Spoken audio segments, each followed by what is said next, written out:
1 year. That is all that stands between exile and return.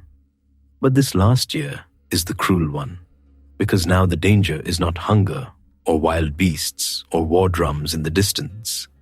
It is a servant glancing twice, a stable hand recognizing a hand that once drew Gandiva, a queen looking too long at a woman too radiant to be hidden. So, before you get comfortable, take a moment to like the video and subscribe, but only if you genuinely enjoy what I do here, and let me know in the comments where you're tuning in from and what time it is for you. It's always fascinating to see who's joining us from around the world.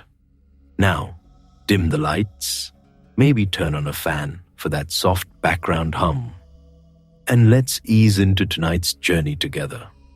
You are standing at the edge of Matsya as evening lowers itself over the land. The light has gone copper. Dust clings to your ankles. The day's heat still rises from the road in slow waves, though the sky has begun to soften into violet. Somewhere far off, cattle bells are moving homeward. Closer by, a cremation ground lies quiet under leaning shadows, and the wind carries the dry smell of ash, wild grass, and old smoke. They have walked a very long way to reach this silence. 12 years in the forest are behind them now. 12 years of bark garments, rough bedding, vows kept one bitter day after another. 12 years of remembering a kingdom and sleeping on earth instead of polished floors. And now comes the 13th year, the narrowest bridge of all. They must live among people. They must vanish in plain sight. If even one person knows them before the year is complete, it begins again. 12 more years. You can feel that number in the air, heavy as monsoon clouds. Yudhishthira stands still for a moment, looking toward Virata's city. Even covered in dust, he carries the quiet weight of a king. Bhima is beside him, broad as a gateway, trying with mixed success to appear like a man who does not look capable of uprooting a tree because breakfast was late.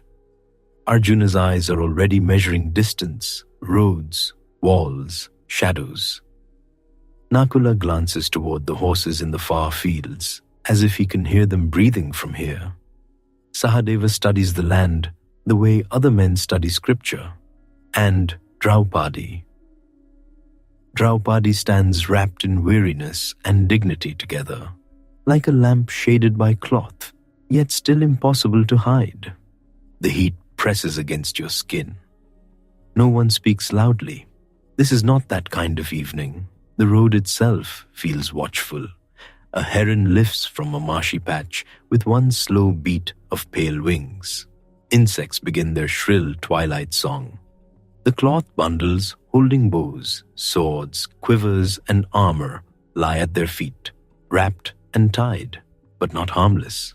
Nothing about them is harmless. Even hidden, those weapons seem to breathe. They cannot carry them into the city. That much is plain. Gandiva is too famous. Bhima's mace might as well announce itself with a drum procession. A single glimpse of steel, a single familiar curve of bow, and the whole fragile year would crack apart before it began. So they turn aside from the road. You go with them through tall grass, whispering against your legs. The ground dips. The smell changes. Less road dust now, more dry leaves, bark, and the faint, sharp scent of snakes, living where men do not care to linger. Ahead rises a great Shami tree, old and solitary, its branches spread against the darkening sky like a patient guardian. This is where kings become ghosts. The bundles are untied and wrapped again with greater care. Bowstrings are loosened, swords are secured, quivers are fastened together. Nakula climbs first, light and sure, finding holes in the bark with the ease of a man born to horses, heights, and grace. The bark scrapes under his palms. A little dust falls. Above, hidden among the high branches, the weapons are lodged where rain will not easily reach them, and casual eyes will never think to search. Still, caution asks for more caution. So a further protection is arranged. Strange, practical, a little grim. Near such a place, with ash ground underfoot and silence all around, no one wants to investigate too closely anyway. And if curious cowherds or shepherds pass and ask questions, they will be given an answer so firm and peculiar that nobody will want a second explanation. Ancient survival can be like that. Very noble, very strategic, occasionally very odd. You have to admire it. These are men born for chariots and conches, for banners snapping over armies. Tonight, they are deciding where to stash their belongings, like travelers worried about theft at a roadside well. The mighty have reached that point. It happens. The last of the light catches on Arjuna's face as he looks up into the tree. For a moment, the warrior and the exile stand together in him. Soon, even that will be covered. Soon, he will wear ornaments, bracelets, the soft sounds of the inner chambers. Soon Bhima will smell of smoke and roasting grain. Soon Yudhishthira, who once lost everything to dice, will walk into a court carrying dice again. There is a kind of cruelty in that. Also a kind of comedy so dry it could crack stone. Imagine it. After forests, vows, celestial weapons, and great oaths, the next danger is court etiquette. Do not sit too high.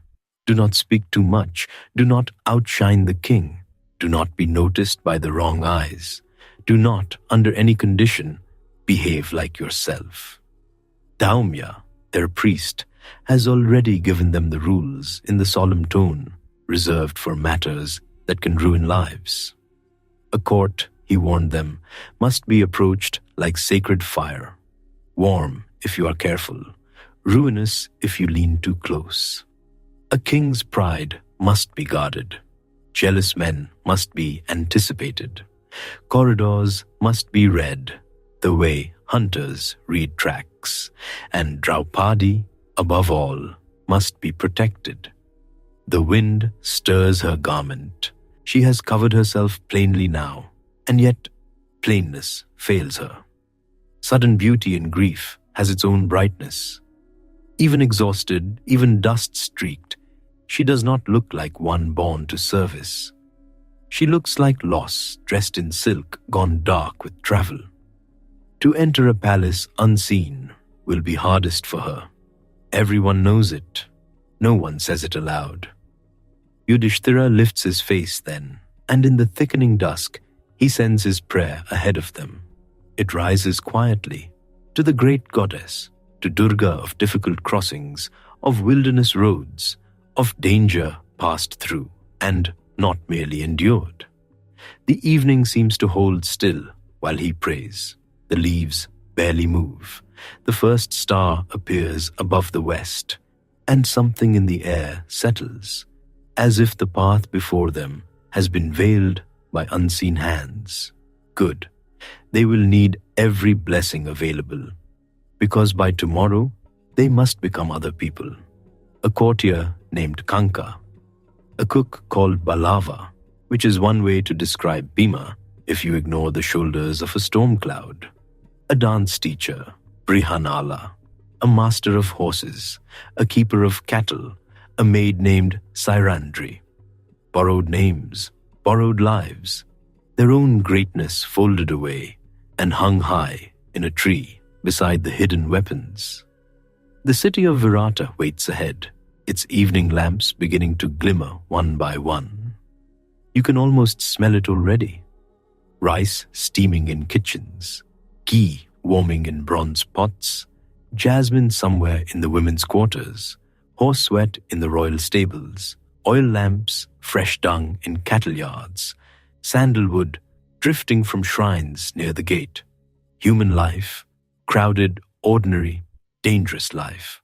And that is where they must go, not into battle lines, into employment. The thought would be funny if the stakes were not so sharp. Princes discussing wages, heroes considering kitchen duties, Arjuna, terror of great warriors, preparing to teach rhythm and posture to princesses. Your bed, if things go well, may be a servant's mat in some side room, with one thin cloth and a draught. No memory foam, barely memory. Still, they gather themselves. The tree holds their true names in silence. The road to Virata lies ahead, and you are going with them into a year of lowered eyes and hidden fire, of palace whispers and midnight fear, of cooking pots, cattle dust, anklet bells, and hands that must remain still until the proper hour. Before dawn comes again, they will begin disappearing, one by one, right in front of everyone. Before the city appears, the air shifts. Forest damp gives way to dry grass, cattle musk, old smoke, and the faint bitter breath of ash from a cremation ground somewhere nearby. The sun is lowering, but the heat still clings to your shoulders. Dust has settled into cloth, into hair, into the lines of tired hands. 13 years of trouble have brought them here, and now the strangest part begins. Not a battle, a disguise. They pause on the edge of Virata's realm and look like travelers. That is the miracle of it. 5 men, 1 woman, worn by exile, carrying bundles, speaking quietly. Only the bundles are wrong, too carefully wrapped, too heavy with memory, because inside the cloth lies Gandiva, swords, quivers that never seem to empty. Armor bright enough to give away a life at one glance. You can feel the tension in the air the way you feel a storm before the clouds gather. One shepherd noticing too much, one spy with a good memory, one old soldier saying he has seen that bow before, and the forest opens again. 12 more years, just like that. So they stop beneath a sky turning brass with evening, and Yudhishthira asks for wisdom before they take another step. Dhaumya gives it to them like a man handing out bitter medicine. He tells them that living near a king is like living beside sacred fire. Warm if you're careful, ruinous if you are not. Do not sit too close, do not speak too much, do not outshine anyone who can punish you for it. Never grow careless because a king smiles. Never think favor means safety. Courts have soft carpets and hard teeth. He reminds them to guard the king's pride as carefully as their own lives, to avoid jealous eyes, to move with restraint, to be useful, not dazzling, to seem ordinary, which is for this family almost offensively difficult. Bhima listens with the face of a man being told not to look like Bhima. Arjuna listens with quiet attention, already halfway into a new skin. Nakula and Sahadeva stand still as carved pillars, though they know as well as anyone that horses and cattle can expose a man as quickly as swords can. And Draupadi hears the instruction beneath all the others. Protect her. Watch the palace. Trust no hallway that seems too polished, no smile that comes too easily. The air smells of dust and neem leaves. A kite circles overhead. Somewhere beyond the scrub, a funeral fire cracks softly.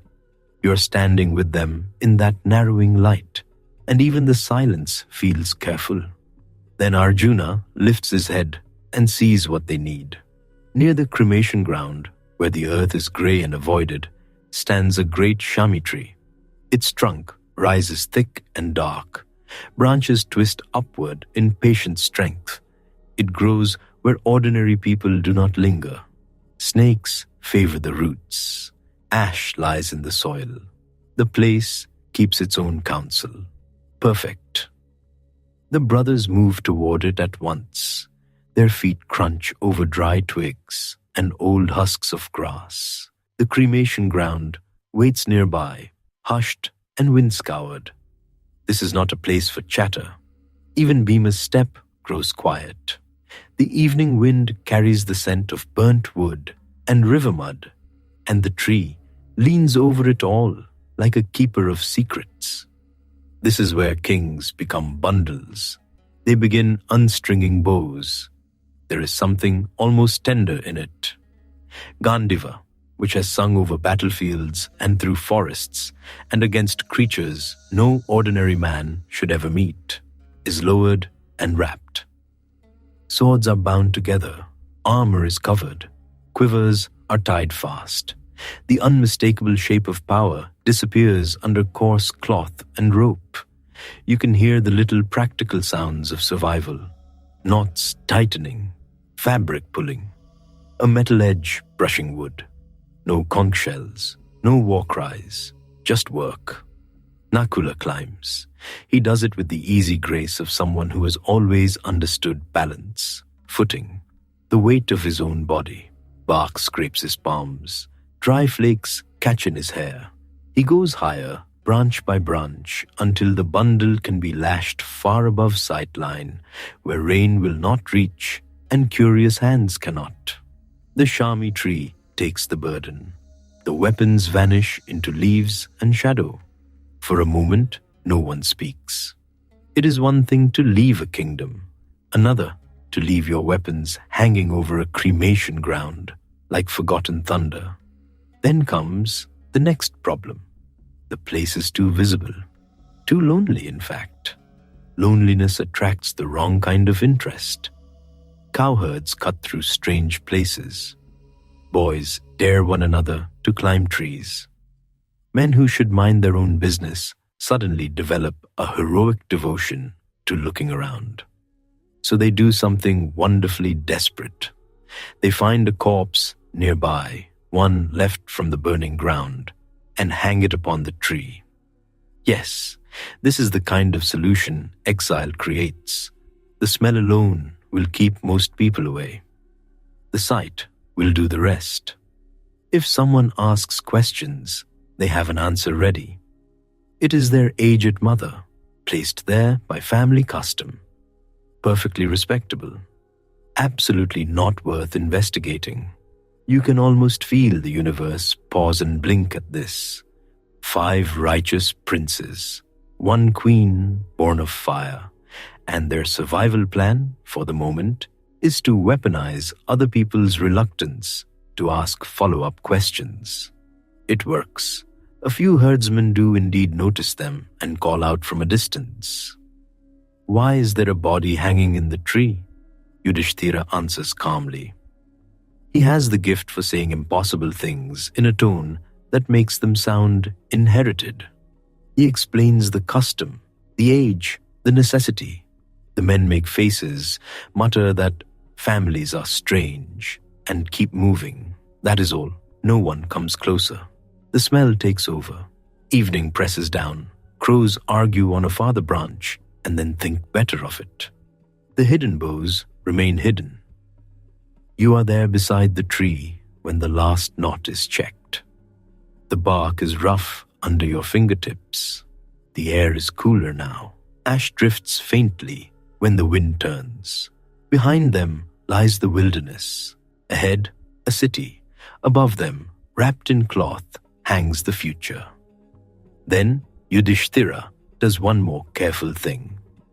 He gives them borrowed names among themselves, little victory names, another layer of safety in case familiar speech slips out in tired moments. Jaya, Jayanta, Vijaya, quiet names, useful names, names that can travel through dangerous air without betraying too much. A person is becoming 2 people now, the one the world knows and the one who must knock at Virata's gate. They walk on. By the time the walls of the city show themselves through the evening haze, the sky has gone lavender at the edges. Matsya breathes with the ordinary life of a kingdom at peace. You hear cartwheels, distant cattle bells, women calling children indoors, the thin ring of metal from a smith's yard. Cooking smoke lifts in blue lines over rooftops. That ordinary sound is almost shocking after so many years of exile. So much life, so unconcerned. Nobody here knows who approaches. Nobody knows that half the fate of northern India is walking toward the gate, trying to look employable. The gate guards stare, of course. How could they not? Yudhishthira steps first. He has cleaned himself as best he can. His bearing still betrays him. Exile can wear out a man's sandals, but not always his spine. He carries dice tucked beneath his cloth, gold and lapis catching faintly when he moves. He is prepared to call himself Kanka, a Brahmin skilled in gaming, court manners, and conversation. Virata sees him and has the immediate problem everyone keeps having with Yudhishthira. This man looks much too much like a king to be anything else. The king studies him. The hall is cool with stone underfoot. Lamps are being lit one by one. Their flames make little golden pools along pillars and polished floor. Courtiers glance up from their places. Silk rustles. A fly circles and changes its mind. Yudhishthira bows and offers the truth wrapped in disguise.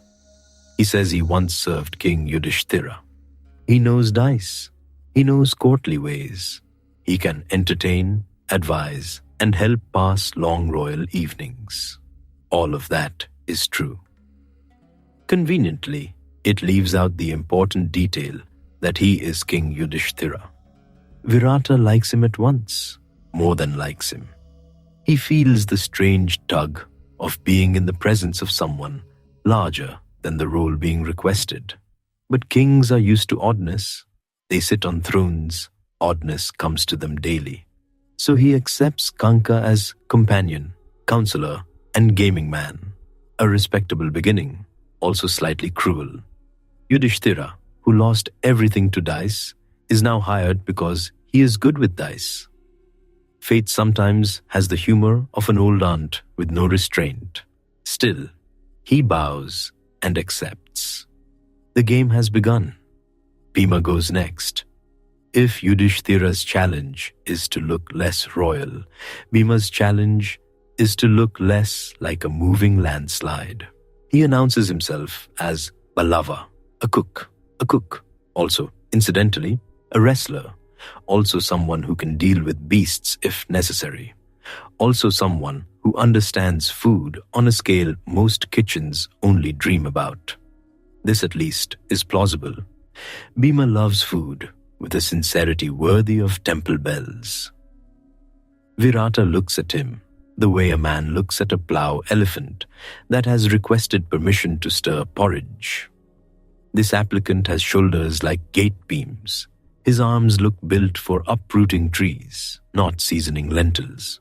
The king all but says that the kitchen seems a little beneath him. Bhima remains modest by Bhima standards, which is to say, he does not grin too hard. He explains that he can prepare meats, broths, sweets, rich dishes, meals for crowds, meals for kings, and if entertainment is required, he can also wrestle. You can almost hear the palace servants trying to process this. A cook who can fight lions, a kitchen superintendent who looks as though he might accidentally knead the dough into surrender. Virata hires him. Of course he does. Any sensible king would. This is the sort of employee you keep fed and happy. Bhima leaves for the royal kitchens with an expression that suggests he is already evaluating spice storage, oven size, and whether anyone here has ever properly roasted a yam in their life. The smell hits you as he enters that world. Ghee, smoke, coriander, hot iron, wet grain, onion, cardamom. Fires roar in clay mouths, cauldrons breathe steam. Boys run with baskets, women sort greens on woven trays. Ballava steps into it like a warrior entering battle, except the enemy is under seasoning. Meanwhile, Arjuna prepares for the boldest disguise of all. Urvashi's old curse, once bitter, now becomes a shelter. He takes on the form and manner of Brihannala, adorned in the marks of one set apart from ordinary manhood. Bracelets, earrings, hair arranged differently, voice softened, gait altered, weapons gone. The great archer of the age arrives looking like someone meant for music, not war. It is a dangerous disguise because it asks everyone to look directly at him and then refuse to see what is there. Virata is startled. Anyone would be. Arjuna is too striking even when trying not to be. The king studies the ornaments, the carriage, the fine hands, the eyes that have watched gods and battlefields and still know how to lower themselves modestly. Brihannala presents skills in dance, song, and instruments, suitable, he says, for the women's chambers and for teaching a princess. This is true too. Arjuna learned these arts well. The king is cautious. Palaces are crowded with rumor. So he has Brihannala examined and tested. And when all seems proper, he agrees. Arjuna will teach Princess Uttara music and dance in the inner apartments. Imagine it. The man who has stood in chariots beneath storms of arrows is sent to straighten posture, keep rhythm, and train graceful hands. Life does this sometimes. It does not ask your preference. You can hear the tiny bells in the women's quarters before you see them. Anklets, laughter, the tap of feet on polished floor, the pluck of strings, perfume hangs in the air, jasmine and saffron and sandalwood. And into this world walks Brihannala, carrying hidden thunder under silk. Nakula enters next, and for once gets a role that actually suits him beautifully. As Granthika, he offers himself as master of horses. This is no small thing in a kingdom. Horses are status, speed, war, pride, transportation, trade. A bad horse master can ruin a stable in a season. A good one can make a king look blessed by the Ashvins themselves. Nakula speaks of bloodlines, temperaments, grooming, treatment, feeding, signs of strain, the reading of eyes and ears and breath. Virata barely needs convincing. He hands the stables over, and now Nakula goes where he belongs among shining coats, leather tack, warm breath, and the sweet dry smell of hay. He has hands that horses trust. They turn their heads toward him. They settle. A restless stallion eases when Granthika approaches, and stable boys begin to stare with that particular respect reserved for people who can calm difficult animals without shouting. The evening stable is its own world, swishing tails, hooves shifting in straw, brass fittings glinting in lamplight, dust floating through bands of sun where the roof slats part. You stand there with Nakula and feel how quickly excellence becomes quiet when it is in the right place. Sahadeva chooses cattle. Of course he does. Steady, thoughtful, Sahadeva goes where wealth grazes in plain sight under the open sky. As Tantipala, keeper of cattle, he asks for charge over Virata's herds. He knows breeds, pasture timing, milk yield, health, calving, protection, movement. He speaks like a man who has already counted every hoof in his head. Virata gives him the cow pens and pasture management. And there goes Sahadeva into long fields and slow afternoons, into the music of bells and lowing and men calling across dust. It sounds humble unless you know kingdoms. Cattle are treasure that breathes.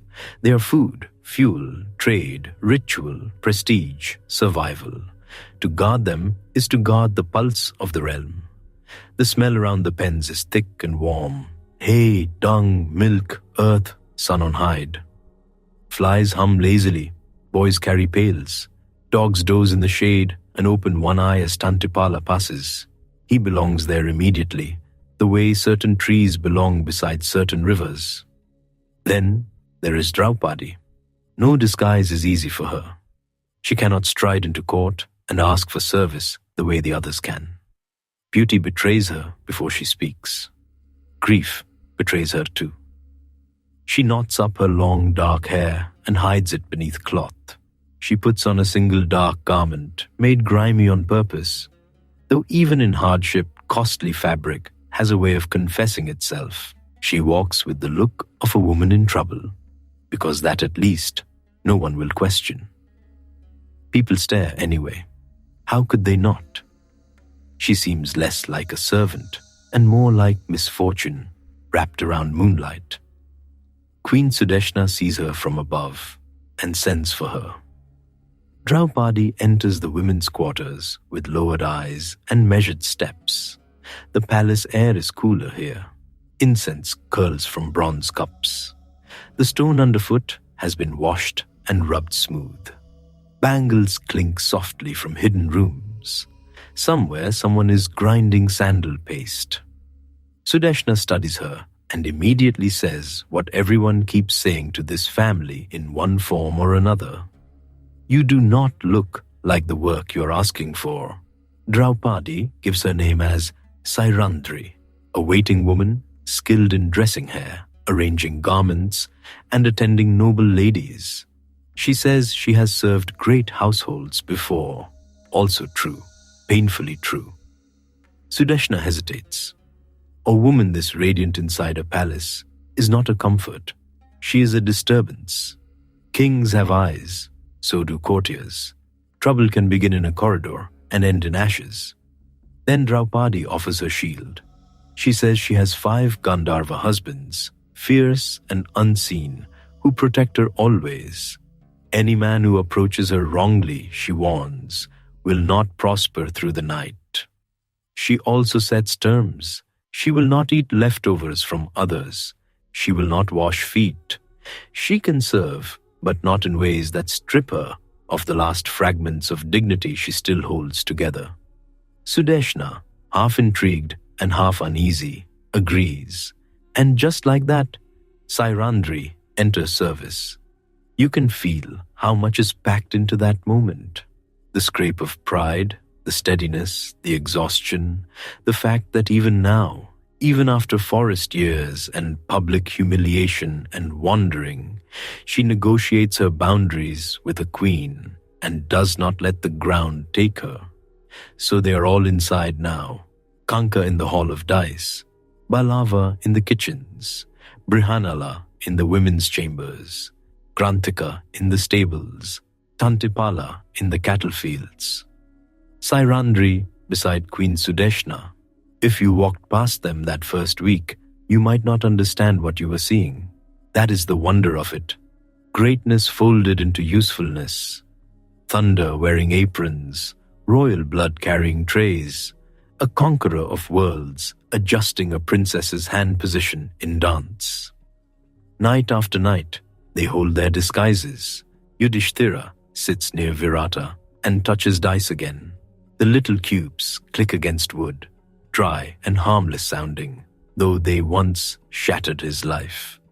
He keeps his face calm. He advises when asked. He never reaches too far. Dhaumya's instructions live in every movement. Bhima learns the rhythms of the kitchen. He supervises roasting spits and grain stores and sweet cakes and sauces. He lifts things nobody else can lift, and then tries to remember not to do that in front of everyone. This is harder than you might think. A man can only pretend a cauldron is heavy for so long before annoyance wins. Once, carrying an enormous vessel, he catches 3 servants staring. So he grunts theatrically, slows down, and performs the labor of 10 men in the manner of one slightly inconvenienced cook. The servants nod, reassured. Perfectly normal, large fellow, strong wrists, nothing to report. Arjuna becomes beloved almost immediately. Brihannala has patience, rhythm, and the peculiar gentleness of someone who could break the world and is instead teaching timing with hand symbols. Princess Uttara and her companions laugh around him. They ask for songs, postures, stories softened for a sheltered court. He teaches them turning steps, arm lines, how to move with grace, how to hear the tala beneath the melody. Sometimes, as evening deepens, the sound drifts out through the women's windows. Drums, ankle bells, a flute phrase, repeated until it sits right. You hear it in the corridors and almost forget Gandiva hanging in a tree outside the city. Nakula restores order to the stables so quickly that even the horses seem smug about it. Brushes are cleaned. Tack is arranged properly. Feed is measured with intelligence rather than guesswork. Hooves are checked. Grooms get corrected with elegant firmness. A chestnut mare with a foul temper allows Granthika to stroke her neck and nearly faints the stable boys from amazement. Sahadeva does the same with the herds. He knows which grazing route to take in dry weather, which bull must be separated, which calf needs watching, when to move them before flies grow too thick near the marsh. By sunset, he walks through clouds of gold dust, while bells sound softly around him, and herdsmen think this quiet new keeper may actually be touched by some pastoral god. And Draupadi watches everything. A palace teaches its moods quickly. She learns who speaks kindly to servants only when being observed, which corridors are safe in the morning and dangerous at dusk, which women gossip harmlessly, and which carry words like little knives. She serves Queen Sudeshna with restraint and skill. She braids hair, lays out garments, brings perfumes, keeps her eyes lowered, keeps her mind sharp. You are there in those first days, and the strangeness of it almost becomes funny. At night, they find ways to help one another. Yudhishthira gains gifts through gaming and quietly passes what he can to the others. Bhima sends rich food. Arjuna shares his earnings from the women's quarters. Nakula brings what comes through the stables. Sahadeva adds milk, curds, clarified butter. A hidden household forms inside another household. They are like a family living behind a painted screen, able to touch but not fully embrace, able to see but not openly claim one another. It is tender, it is absurd, it is dangerous. And all the while, beyond the city, the Shami tree keeps watch. Wind moves through its leaves with a dry whisper. The cremation ground lies quiet below it. Ash settles. Snakes slide through roots and cool hollows. The wrapped weapons hang above human reach, waiting through heat, through moonrise, through dawns full of bird call and evenings full of smoke. Sometimes one of them thinks of that tree while working. Yudhishthira hearing dice click in Virata's hall. Bhima stirring a pot thick with spiced lentils. Arjuna clapping out rhythm for royal girls. Nakula rubbing down a restless horse. Sahadeva counting cattle under a burning sky. Draupadi standing behind the queen with a tray of combs and oils, all of them knowing their true names are not gone, only hung up for a while. The city settles around them. Matsya does not know what it has taken in. The markets open at dawn with baskets of mango, gourds, sesame, and green leaves. Temple bells ring in the morning haze. Water splashes from jars into courtyards. Washermen slap cloth against stone near tanks fringed with lotuses. Children run beside bullock carts. Palace lamps are trimmed at sunset. The world continues in its ordinary confidence. And in the middle of that ordinary life move the hidden heirs of a shattered kingdom, doing their jobs with impossible competence and pretending this is all perfectly routine. It is almost restful for a moment. Almost, because concealment has its own kind of exhaustion. Every gesture must be measured. Every old habit checked. Bhima cannot laugh too loudly. Arjuna cannot stand too much like Arjuna. Yudhishthira cannot advise too wisely too often. Draupadi cannot blaze. Even greatness must learn to whisper. But they do it. That is the marvel of this year. Not only that they endure danger, that they endure smallness, that they accept borrowed names and wear them carefully, that they understand survival sometimes means stepping sideways out of your own legend and waiting in plain sight. The night deepens over Virata's city. In the kitchens, embers settle low and red. In the women's chambers, anklets are unfastened and set aside. In the stables, horses breathe into darkness. In the cattle fields, beyond the walls, bells fall silent one by one. In the gaming hall, the dice are gathered and put away. And outside the city, under stars scattered across the black silk of the sky, the Shami tree stands over the cremation ground, with its terrible little secret hidden in the branches. Weapons sleeping above ash, names sleeping inside strangers' mouths. The hardest battle of all has begun. Not with conches, not with arrows, but with lowered eyes, steady hands, and the quiet courage to answer when someone asks who you are with a name that is not your own. The smell changes the moment you enter the palace for good. Outside, Matsya smells of oxen, river damp, dust, and sun-warmed brick. Inside, everything folds into layers: sandalwood smoke, hot ghee, wet lotus stems in copper bowls, old stone cooling in shadow. Silk whispers along corridors. Bronze lamps breathe small, steady flames. Somewhere far off, a conch calls the evening watch, and the sound slides through the halls like a long white thread. Days become weeks. The disguises begin to settle on their shoulders like borrowed shawls. Not comfortable, not truly theirs, but wearable. And that is the dangerous part, because once a lie becomes routine, your body relaxes, your eyes stop checking every doorway, your hand forgets to hover near a weapon that is not there. For a few heartbeats at a time, life almost feels ordinary. Almost. You can feel it in the way the brothers learn the palace rhythm. Dawn bells, kitchen fires, stable mucking, dice in the afternoon, music lessons at sunset, queen's chambers glowing with lamplight after dark.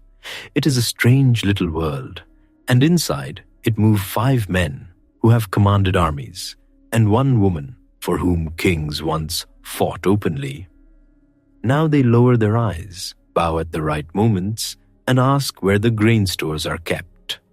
The world can be very rude that way. Yudhishthira becomes part of King Virata's afternoons. The gaming hall is cool compared to the courtyards outside. Its floors are polished smooth, almost slippery under bare feet. Servants move softly, with trays of watered wine and spiced nuts. The king reclines on cushions, jeweled fingers drumming the edge of the board. Courtiers gather close enough to flatter, never close enough to threaten. And there sits Kanka, gentle, self-contained, composed as moonlight on a pond, dice in hand. Of all the masks, this may be the cruelest. The cubes click against the board with that same dry sound, sharp, light, harmless if you do not know what they can carry. But he knows, you know. One kingdom vanished to that sound. Brothers lost their freedom to it. A queen was dragged by the hair because of it. Forest years, bark garments, hunger, humiliation, all of it hidden in that tiny rattling music. And still, Yudhishthira smiles. Not brightly, never brightly, but enough. He lets the king believe he enjoys the game. He advises on throws, reads tempers, calms boastful men when wagers rise too fast. He tells old court tales. He remembers names. He makes himself useful in all the ways that do not shine too much. That is the trick. He must be excellent, but not unforgettable. Virata keeps failing at not noticing him. More than once, the king studies Kanka with narrowed eyes, as if some thought keeps circling back. This soft-spoken Brahmin courtier does not move like a servant. He sits too naturally among power. He has the patience of someone born to command men and armies, and his own temper. Even the way he lifts the dice has dignity, which frankly is almost offensive. Still, Virata accepts the disguise because palaces are full of things people prefer not to examine too closely. Yudhishthira grows skilled at losing small games. That matters. A man who wins every time becomes hated. A man who loses too much becomes useless. So Kanka drifts in that careful middle current, taking modest gains, offering them away, laughing softly when the king wins. It is one more form of restraint, another vow laid quietly over an older wound. At night, when the hall empties and the last lamp smoke curls upward, his fingers sometimes remain still over the board for one breath too long. Then he rises, then he becomes Kanka again. You are beside him once in the late afternoon when the air is thick and sleepy. The dice strike the board, and the sound is so small you could miss it. But you feel his stillness, just a flicker, just the slightest tightening in the hand. Then it passes, his face smooths. He offers the king a mild remark. The game goes on. That is how the year works, not through grand heroics, through swallowed reactions, through moments nobody sees. Bhima's kingdom is the kitchen, and if you think that sounds humiliating, spend one morning there and report back after the smoke gets in your eyes. The royal kitchens of Matsya are not one room. They are a whole hot world. Hearths roaring, pots singing, knives thudding through roots and gourds, mortars pounding spices into fragrant dust, boys running with baskets of onions, women rolling dough in quick, steady circles, firelight flashing on brass, steam fogging the beams overhead until the whole place smells of roasted grain, coriander, cardamom, hot milk, frying batter, and a little bit of panic. Into this comes Balava, huge, cheerful. A cook, he says. Yes, of course. The first days are chaos. Bhima knows food, certainly. He has eaten enough for 3 kingdoms. He knows what nourishes, what strengthens, what satisfies after battle or long travel. But a royal kitchen is discipline, timing, quantities, the temper of ovens, the moods of head cooks, and the politics of serving a king who expects his rice neither too dry nor too wet.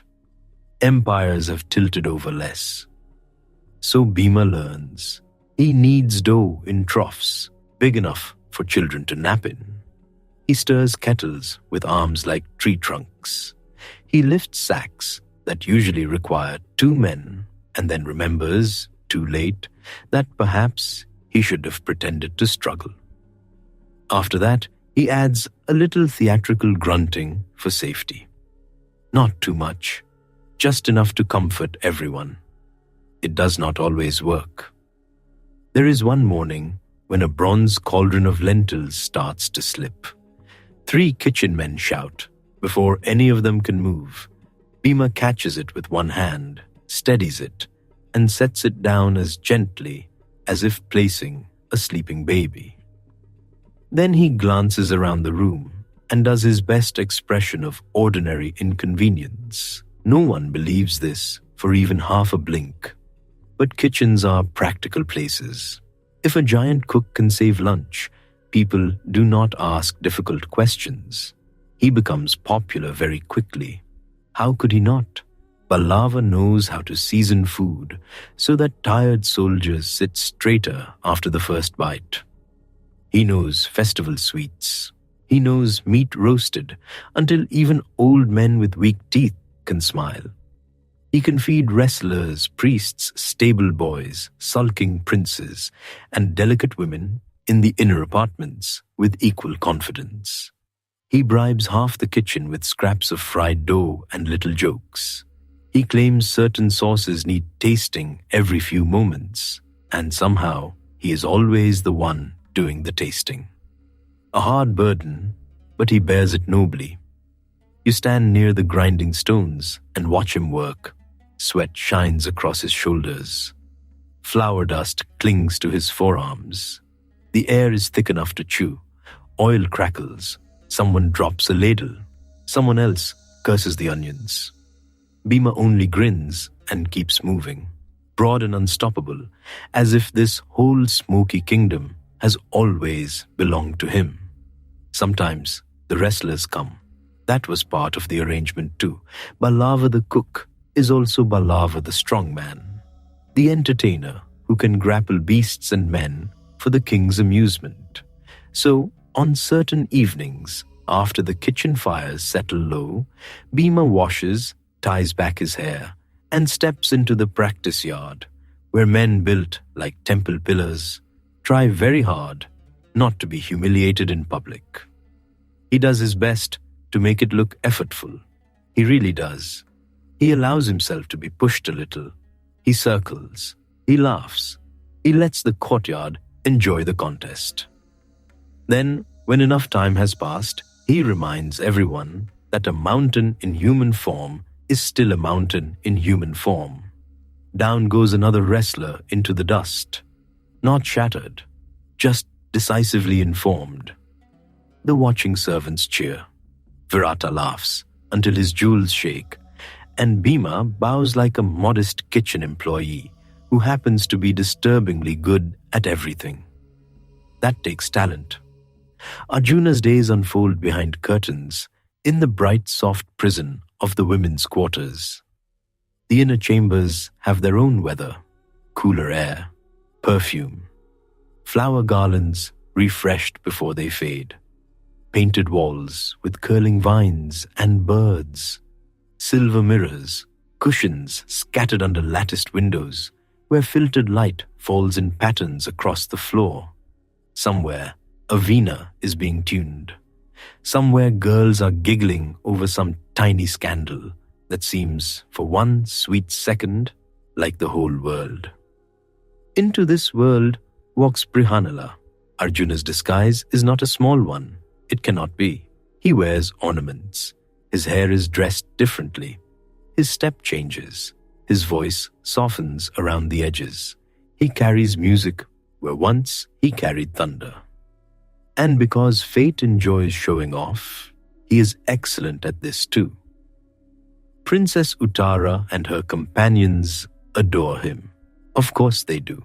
Brihannala knows rhythm, song, posture, gesture, the turn of a wrist, the placement of a foot, the slight lift of the chin that transforms movement into grace. He beats time on the floor. He corrects hand positions. He demonstrates spins without losing balance. Anklets ring, bracelets chime, small drums answer his count. The room becomes a world of pulse and practice. You sit near a carved pillar and listen. Bells at the ankles, clap, drum. A pause. Then the soft sliding whisper of silk as the girls try again. Arjuna moves among them with patient precision, adjusting a shoulder here, a stance there, never too stern, never too familiar. He is safe to them. That is part of the disguise too. Safe, amusing, skillful, impossible to fit into simple categories. He tells stories through dance, not the whole stories, not the dangerous ones, not battlefields and vows and oaths soaked in grief, but older patterns, rain arriving over parched earth, a swan gliding across a lake, a girl waiting at twilight, a peacock startled by thunder, all those moods that classical movement can hold in a single hand. And sometimes, when no one is looking too closely, a warrior slips through the music, a turn too sharp, a stance too grounded, a straightness in the spine no court performer learned by accident. Then it is gone. He jokes gently with the girls. He comforts Uttara when she grows frustrated. He braids elegance around himself like another veil. Yet, some evenings, when the lessons end and lamps are being lit one by one, he stands alone for a breath too long, looking out through the lattice toward the distant training grounds. The body remembers. The bowstring is gone from his fingers, but not from his nerves. There is tenderness here too. The princess trusts him. The women laugh with him. For a while, hidden in music, Arjuna gets to lay down his weapon self without entirely losing it. That matters. Even warriors need somewhere to place the storm. Still, the role is perilous in its own way. He must never let admiration become suspicion. He must remain marvelous, but not miraculous. A fine line, especially when your ordinary level of competence is enough to make lesser men suspicious of divine ancestry. Nakula lives among horses, which suits him so perfectly, it almost seems unfair. The royal stables stand apart from the main palace, where the smell reaches you before the doors do. Hay, leather, warm dung, sweat, oiled tack, sun-heated wood. Horses stamp in their stalls. Flies hum. Grooms carry brushes, hoof picks, feed sacks, water pails. The animals turn their heads as Granthika enters, ears flicking, dark eyes bright. They like him immediately. Animals are honest that way. Nakula knows horses the way some men know their own children's voices. One glance, and he sees what another man would miss. A slight swelling in the fetlock, a nervous toss of the head, a coat gone dull from poor feed, a promising young stallion being handled by fools. He moves through the stable aisles with calm hands and quiet authority, speaking low, never rushing. The horses settle around him, even the difficult ones, especially the difficult ones. Virata's stablemen stare at first. Then they begin obeying him, because what else are they going to do? This elegant stranger can calm a biting gelding, improve saddle fit, diagnose strain before it worsens, and make the entire stable cleaner and better run within a handful of days. Also, he is very beautiful, which in a stable full of mud and kicked buckets is frankly excessive. He keeps his vanity mostly hidden, but only mostly. When Nakula grooms a horse, it becomes an event. The coat shines, the mane lies smooth, hooves gleam darkly, harness leather is polished until you can almost see your face in it. He trains the grooms not by shouting, but by demonstrating standards so high they become contagious. Soon the whole stable changes, fewer sores, better feed timing, cleaner bedding, less waste, more pride. You run your hand along the neck of a chestnut mare he has just brushed. The coat is warm as sunlit silk. She snorts softly, sweet with grain. Dust motes float in the shafts of afternoon light. Somewhere outside, a far temple bell marks the hour. Nakula stands with one hand on the mare's shoulder, smiling in that private way of a man exactly where he should be, even under a false name. He misses his brothers. Of course he does. But among horses, there is a kind of peace. They do not ask who you were before. They care who touches them now. Sahadeva's world is broader and quieter. He goes out to the cattle. Beyond the polished rooms and shaded halls, beyond kitchens and courtyards, Matsya opens into grazing lands that roll under a large, pale sky. Dust rises softly under hoof and foot. The air smells of grass, dung, milk, sun-warmed hides, and distant water. Herd bells clink in irregular music. White cattle stand half in shadow, tails flicking lazily. Cowherds call to one another across the fields. Tantipala walks there as if he has always belonged to open country. Sahadeva was never loud. That helps. He speaks to herdsmen in their own manner, without ornament. He studies the cattle patiently, noting breeding lines, milk yield, grazing rotation, signs of illness, the condition of calves, the timing of movement from one pasture to another. He knows exactly how wealth walks on four legs. A kingdom may glitter in its court, but its true breath often rises from its cattle pens. Virata is delighted. A quiet expert is worth his weight in clarified butter, and Sahadeva quickly becomes indispensable. He can calm disputes among herdsmen. He knows which bulls to separate, which cows need gentler handling, which fields should rest. He notices what has gone missing before anyone else does. He keeps count in his head with unnerving ease. Under the long afternoon light, with parrots flashing green across the horizon and dust gold around the herd, he almost disappears into the work. You walk beside him once as evening leans toward dusk. The cattle are returning, slow and heavy, their bells sounding like sleepy metal flowers. The earth is warm underfoot. A breeze brings the scent of river mud. Sahadeva rests a hand on the back of a passing cow, steady and absent-minded, already thinking 3 practical thoughts ahead. There is peace in him, but not forgetfulness. None of them forget. That is the strange beauty of this year. They become useful in ordinary ways without becoming ordinary men. And then there is Draupadi. In the queen's chambers, she is Sairandhri, waiting woman, companion, attendant, the one who arranges hair, selects garments, carries messages, stands near enough to serve, and far enough to remain unnoticed. Or that is the plan. But Draupadi has never been made for unnoticed life. Even in a single dark garment, even with her hair bound and hidden, even with sorrow wrapped around her like another layer of cloth, she draws the eye. Not because she seeks it, because some people carry a flame no ash can fully cover. This is dangerous beyond words. Queen Sudeshna keeps her, half enchanted and half uneasy. She trusts Sairandhri's skill. She likes the quiet competence, the fine hands, the dignity that somehow survives humble work. She also cannot stop seeing that this supposed maid does not move like one born to service. She moves like a woman who has been obeyed. So Draupadi learns another balancing act.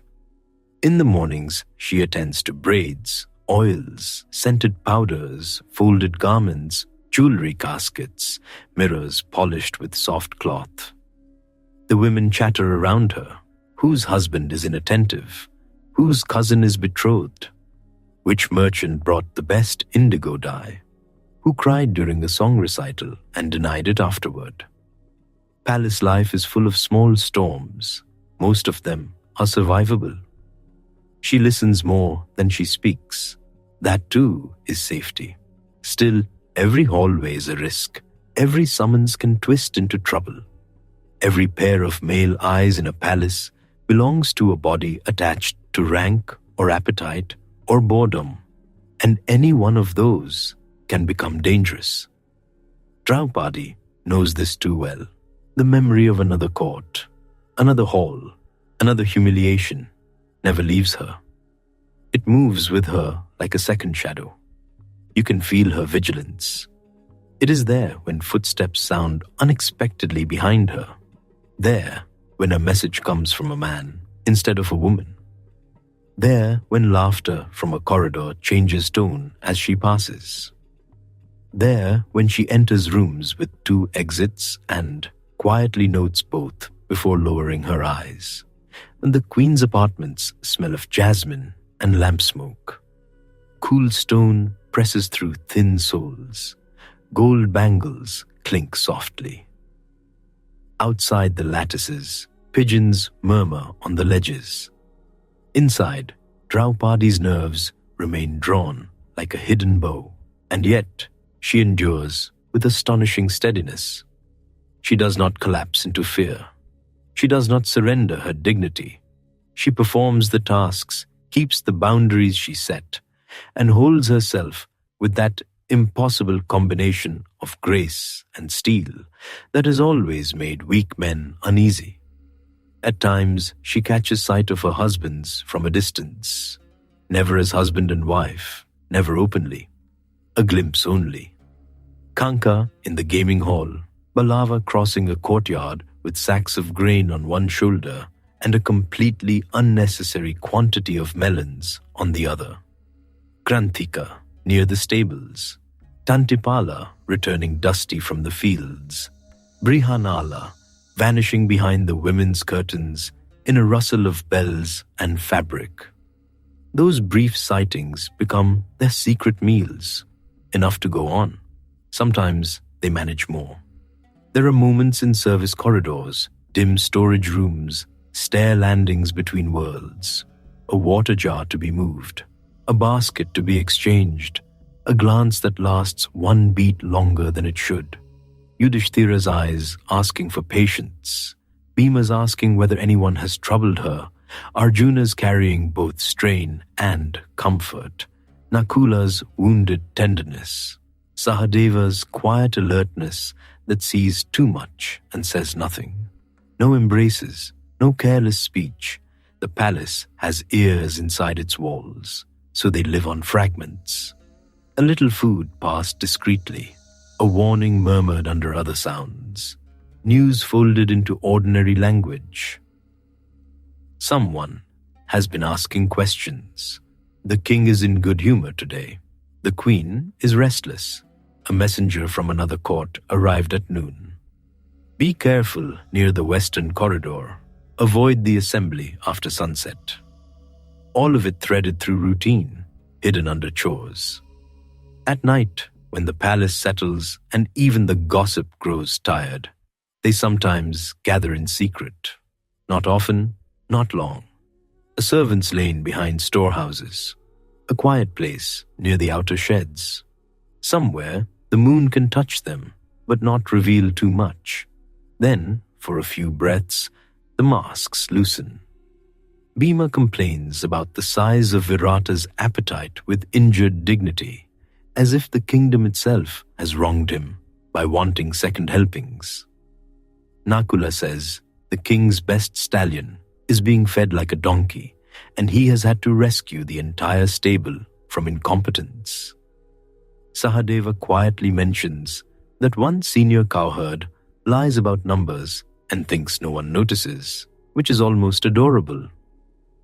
Arjuna, with perfect dryness, observes that princesses are more difficult to train than war elephants because elephants do not pout when corrected. Even Yudhishthira laughs at that, softly, the sound of it rare and precious. Draupadi listens, and for a moment, under stars and the smell of hay and night-blooming flowers, they are a family again. Then a watchman coughs in the distance. A door closes. The moment breaks. Masks back on. Go. That is how they survive. The comedy of concealment never quite disappears. Bhima must remember not to stride like a conqueror while carrying spice jars. Arjuna must glide, not march. Yudhishthira must pretend dice are merely dice. Nakula must avoid looking personally insulted when a lesser horseman gives poor advice. Sahadeva must keep from solving every problem before anyone else has even noticed one exists. And Draupadi must keep being smaller than she is in rooms that do not deserve her. Greatness is very hard to make small. It leaks in skill, in posture, in patience too refined for servants, in sudden authority, in people turning instinctively when one of them speaks, in the strange, unsettling impression they leave behind, as if the palace has been visited by something larger than itself, wearing simple cloth. Virata feels it. So does Sudeshna. So do the servants, though they cannot name it. The kitchen boys joke that Ballava must have been a hungry giant in a former birth. The stable hands swear Granthika can speak horse language. The cowherds trust Tantipala's weather sense more than the sky. The princess thinks Brihannala knows every art worth knowing.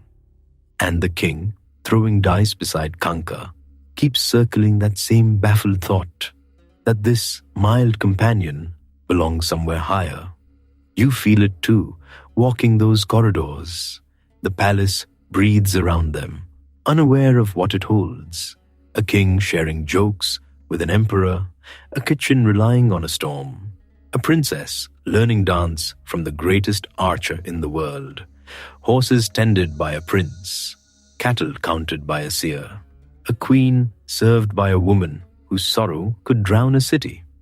And still the days pass, morning to noon, noon to evening, lamplighting, sleep, dawn again. The heat changes as the weeks turn. Some afternoons press down like a hand on the back of the neck. Courtyard stones burn through thin sandals. Then clouds gather one evening from nowhere, and monsoon rain breaks over Matsya, with the smell of wet earth rising so suddenly it feels like mercy itself. Water hammers the tiled roofs, gutters overflow. Children shriek and run laughing. The stables steam, the cattle huddle and blink.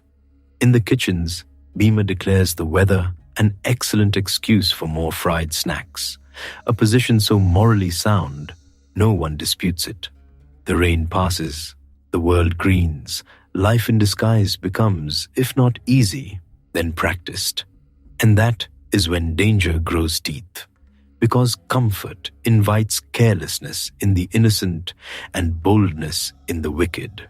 In a palace, there is always someone who mistakes another person's vulnerability for invitation. At first, it is only a look. One of those looks women know at once, and men pretend is nothing. Too long, too certain of itself, too familiar for a stranger. Draupadi feels it before she fully sees its source. A corridor near the queen's rooms. Afternoon heat held in stone. The scent of champa flowers starting to fade in brass bowls. Servants passing with folded linen, and from the far end of the hall, a man has stopped walking. He is broad, richly dressed, used to taking up space as if the world arranged itself around that convenience. Jewelry at the wrists, command in the shoulders, the air of someone obeyed too often and denied too rarely. Kichaka, commander of Virata's forces, Sudeshna's brother, a man with the confidence of rank wrapped around him like armor. His gaze rests on Sairandhri, not briefly, not by accident. You can feel the air change, just that quickly. The hallway seems narrower, the lamp flames smaller. Somewhere outside, a peacock cries from the garden wall, sharp and lonely. Draupadi lowers her eyes and moves on, but she has already understood. And so, though the palace still glows with its ordinary lamps, though dice still click, and kitchens still roar, and anklets still ring, a new shadow has entered the year. It has begun with a stare, too long, much too long. But there comes a point when patience stops being noble and starts sounding like a drum before a storm. The air changes first, not outside. Outside, Virata's palace still glows in the afternoon heat. Courtyards shine white. Pigeons strut along parapets as if they own the kingdom. Brass vessels flash in the sun. Somewhere, a conch sounds for the changing of the watch. Inside the women's chambers, the air grows heavy. You can feel it before anyone names it. Silk curtains barely stir. Perfume hangs too sweet and too long. Jasmine, sandal paste, warm oil, old flowers beginning to fade in silver bowls. Anklets still chime. Maids still carry trays. Princesses still laugh over bangles and braid ribbons and compare embroidery as if the world has not shifted an inch. But it has, because someone has looked at Sairandhri too long. Kichaka enters rooms as if the rooms belong to him. In a way, they almost do. He is Queen Sudeshna's brother, commander of Virata's armies, the strong arm under the crown. The king rules, yes, but Kichaka is the kind of man who walks through a palace with soldiers behind him and servants flattening themselves to the walls. His confidence arrives before he does. His bracelets announce him.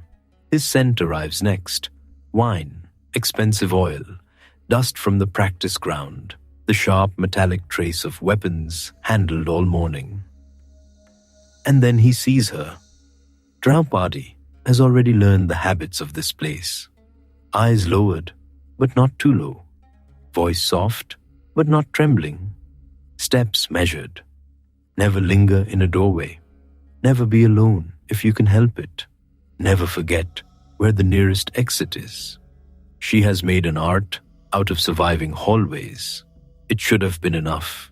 It is not enough. Kichaka asks Sudeshna who the new maid is. He cannot believe she is merely a maid.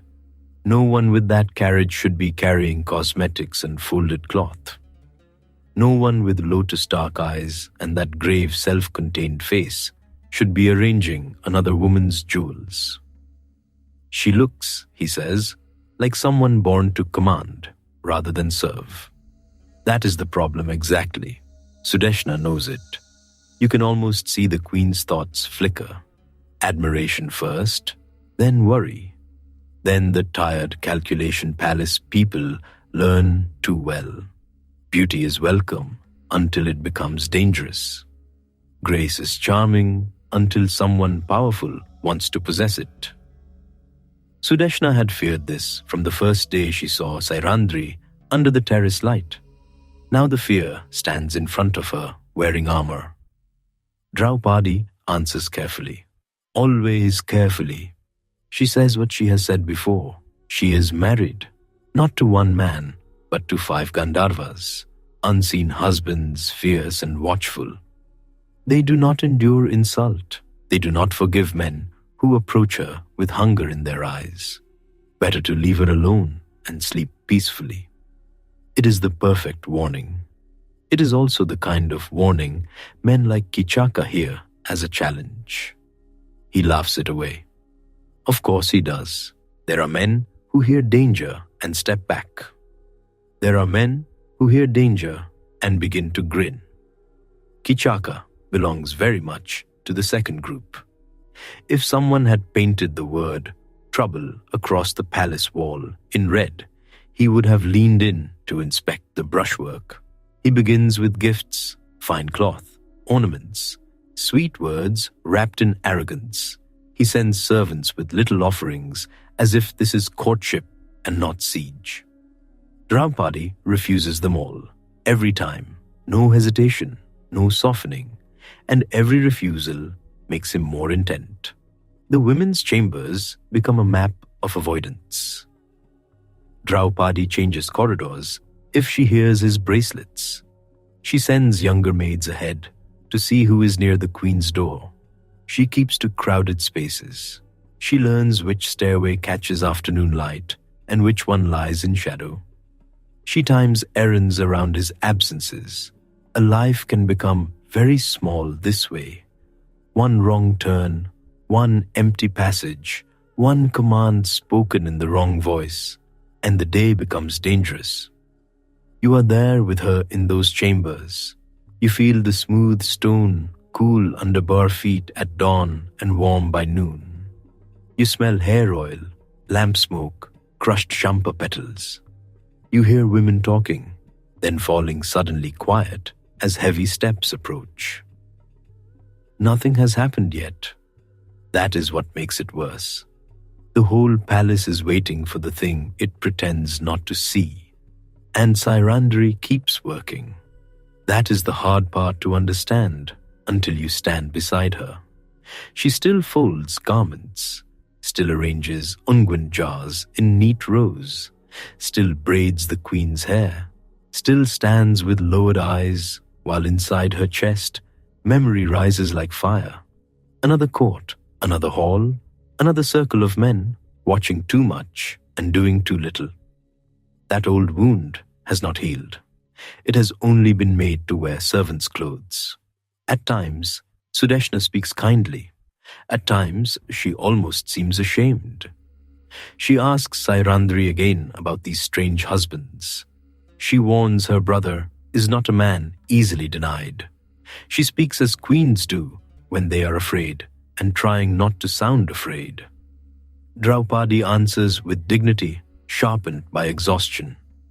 She tells Sudeshna again that she is not free. She tells her again that any man who tries to force himself upon her will not see another peaceful dawn. She tells her again that she came under protection, not abandonment. Sudeshna listens. Sudeshna believes her, perhaps a little, but believing is not the same as helping. Days pass, nothing improves. Kichaka's attention grows bolder, not gentler. He corners her with compliments thick as spilled syrup. He boasts of his strength, his influence, his wealth. He speaks as though the matter is already decided, as though her consent is a decorative detail he can add later if convenient. Men like that often mistake power for inevitability. They also mistake a woman's restraint for weakness. One afternoon, he catches sight of her, carrying wine jars with two other maids. The jars are round-bellied and cool from the storeroom, damp against the hands. The corridor smells of fermented grain and wet clay. Draupadi moves past him without lifting her eyes. He steps into her way, not touching, not yet. Just standing where he should not stand, smiling as if the whole thing is amusing. She tells him to move. There is no tremor in her voice. That somehow makes it more dangerous. Kichaka leans closer. He speaks low. He promises luxury. He promises protection. He promises every foolish thing men promise when they think a woman can be bought with cushions and gold. Draupadi answers that he is a dead man if he continues. A maid drops a cup somewhere behind them. It hits the floor and rings once. No one breathes. Then Kichaka laughs again and lets her pass. For now. In another part of the palace, Bhima is kneading dough. It is one of those absurd scenes this year keeps producing. The son of the wind, eater of mountains, breaker of enemies, standing over a wooden trough in a smoky kitchen, forearms dusted with flour. He folds and presses enough dough to feed half the city. Fires roar. Ghee hisses on iron pans. Cooks bark at boys carrying baskets of onions and greens. The whole room smells of cumin, roasted grain, hot milk, and sweat. Then Draupadi passes the doorway. She does not pause. She cannot. But Bhima sees her face. That is enough. Later, Yudhishthira notices him, shaping bread, as if the bread personally offended him. A poor, innocent lump of dough suffers terribly in silence. Bhima says little. He has learned this year to speak less than his shoulders want to. But his jaw hardens, his eyes darken. He does not need to explain much. Yudhishthira already knows. So does Arjuna in the women's quarters, veiled in Brihannala's softness while teaching rhythm to princesses who clap on the wrong beat and then giggle when corrected. He hears things. Servants always hear things. A commander lingering too long, a maid who now avoids the west corridor, the queen uneasy, the atmosphere changing. The drum pattern goes on. The lesson continues. Anklets ring.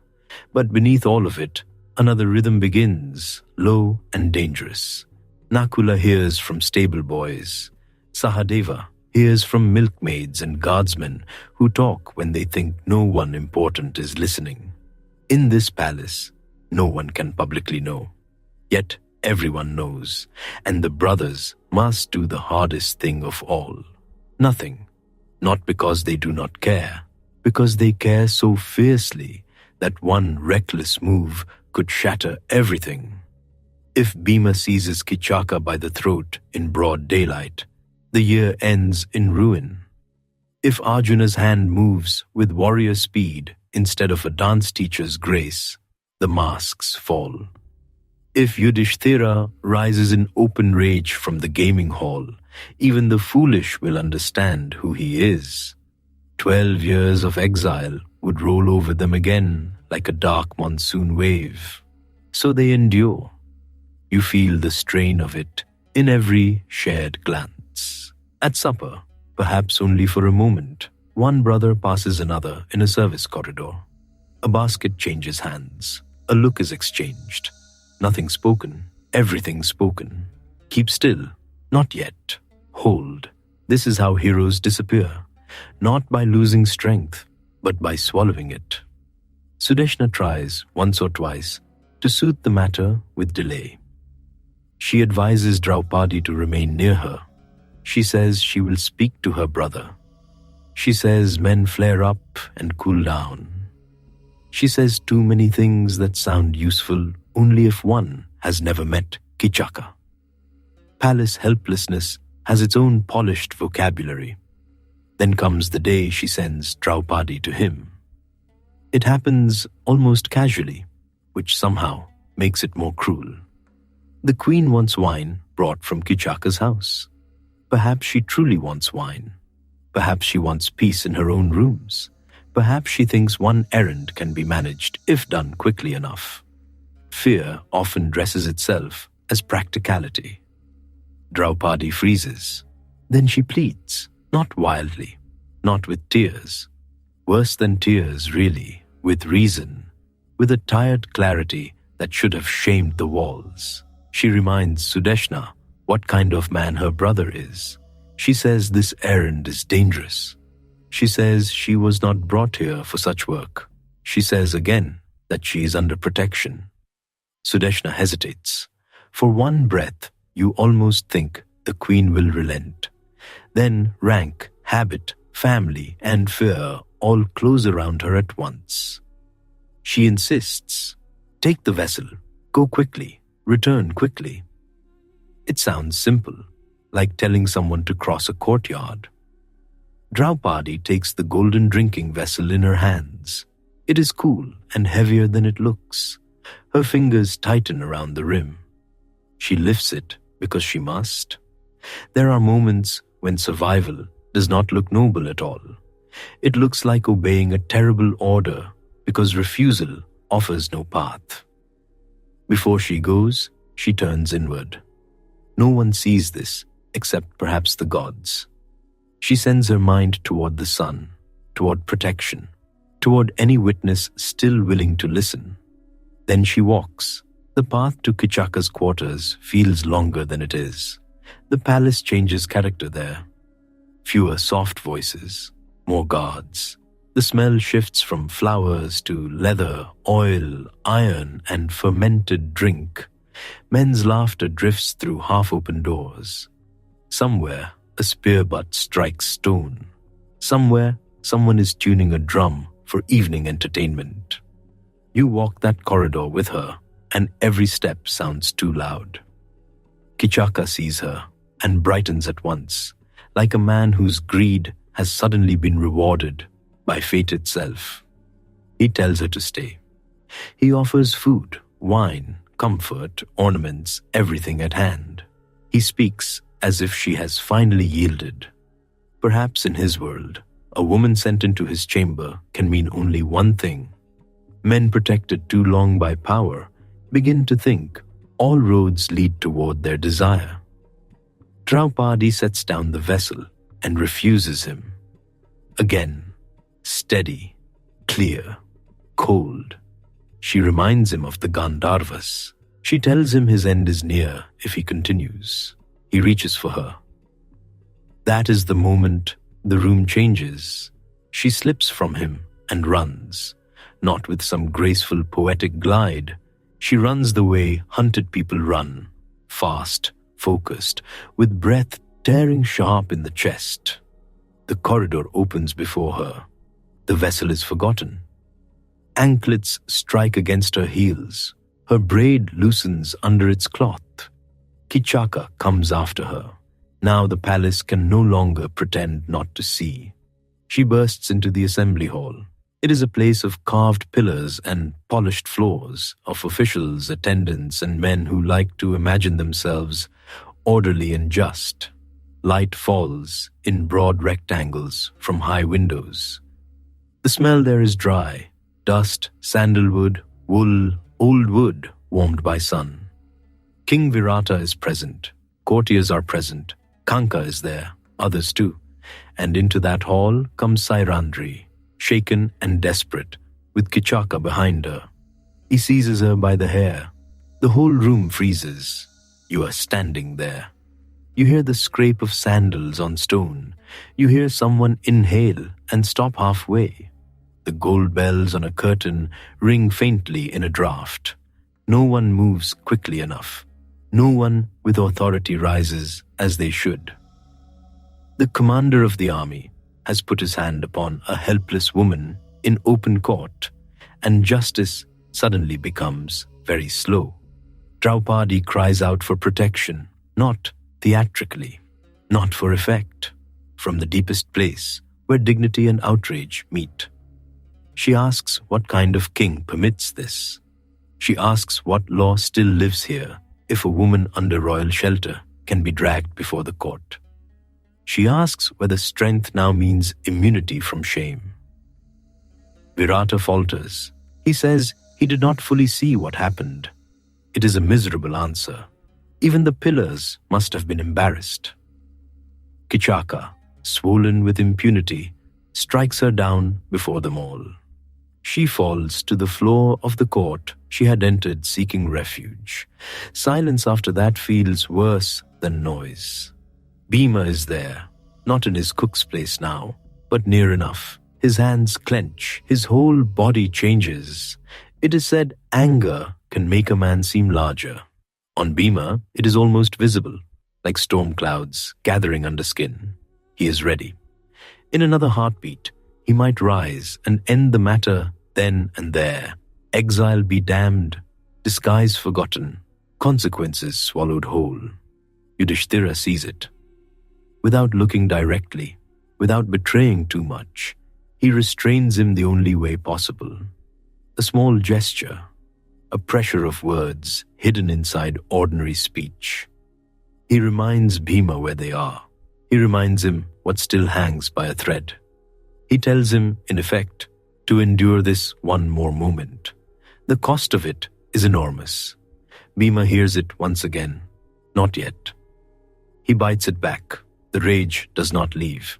It goes inward and glows there like banked fire. Draupadi rises from the floor. That may be the most terrible and beautiful thing in the whole scene. She rises, humiliated, hunted, unprotected by the court that should protect her, and still she rises. Her hair is loose now. Her breath is uneven. Her eyes blaze. She speaks not like a servant, but like a queen, remembering herself through the ash.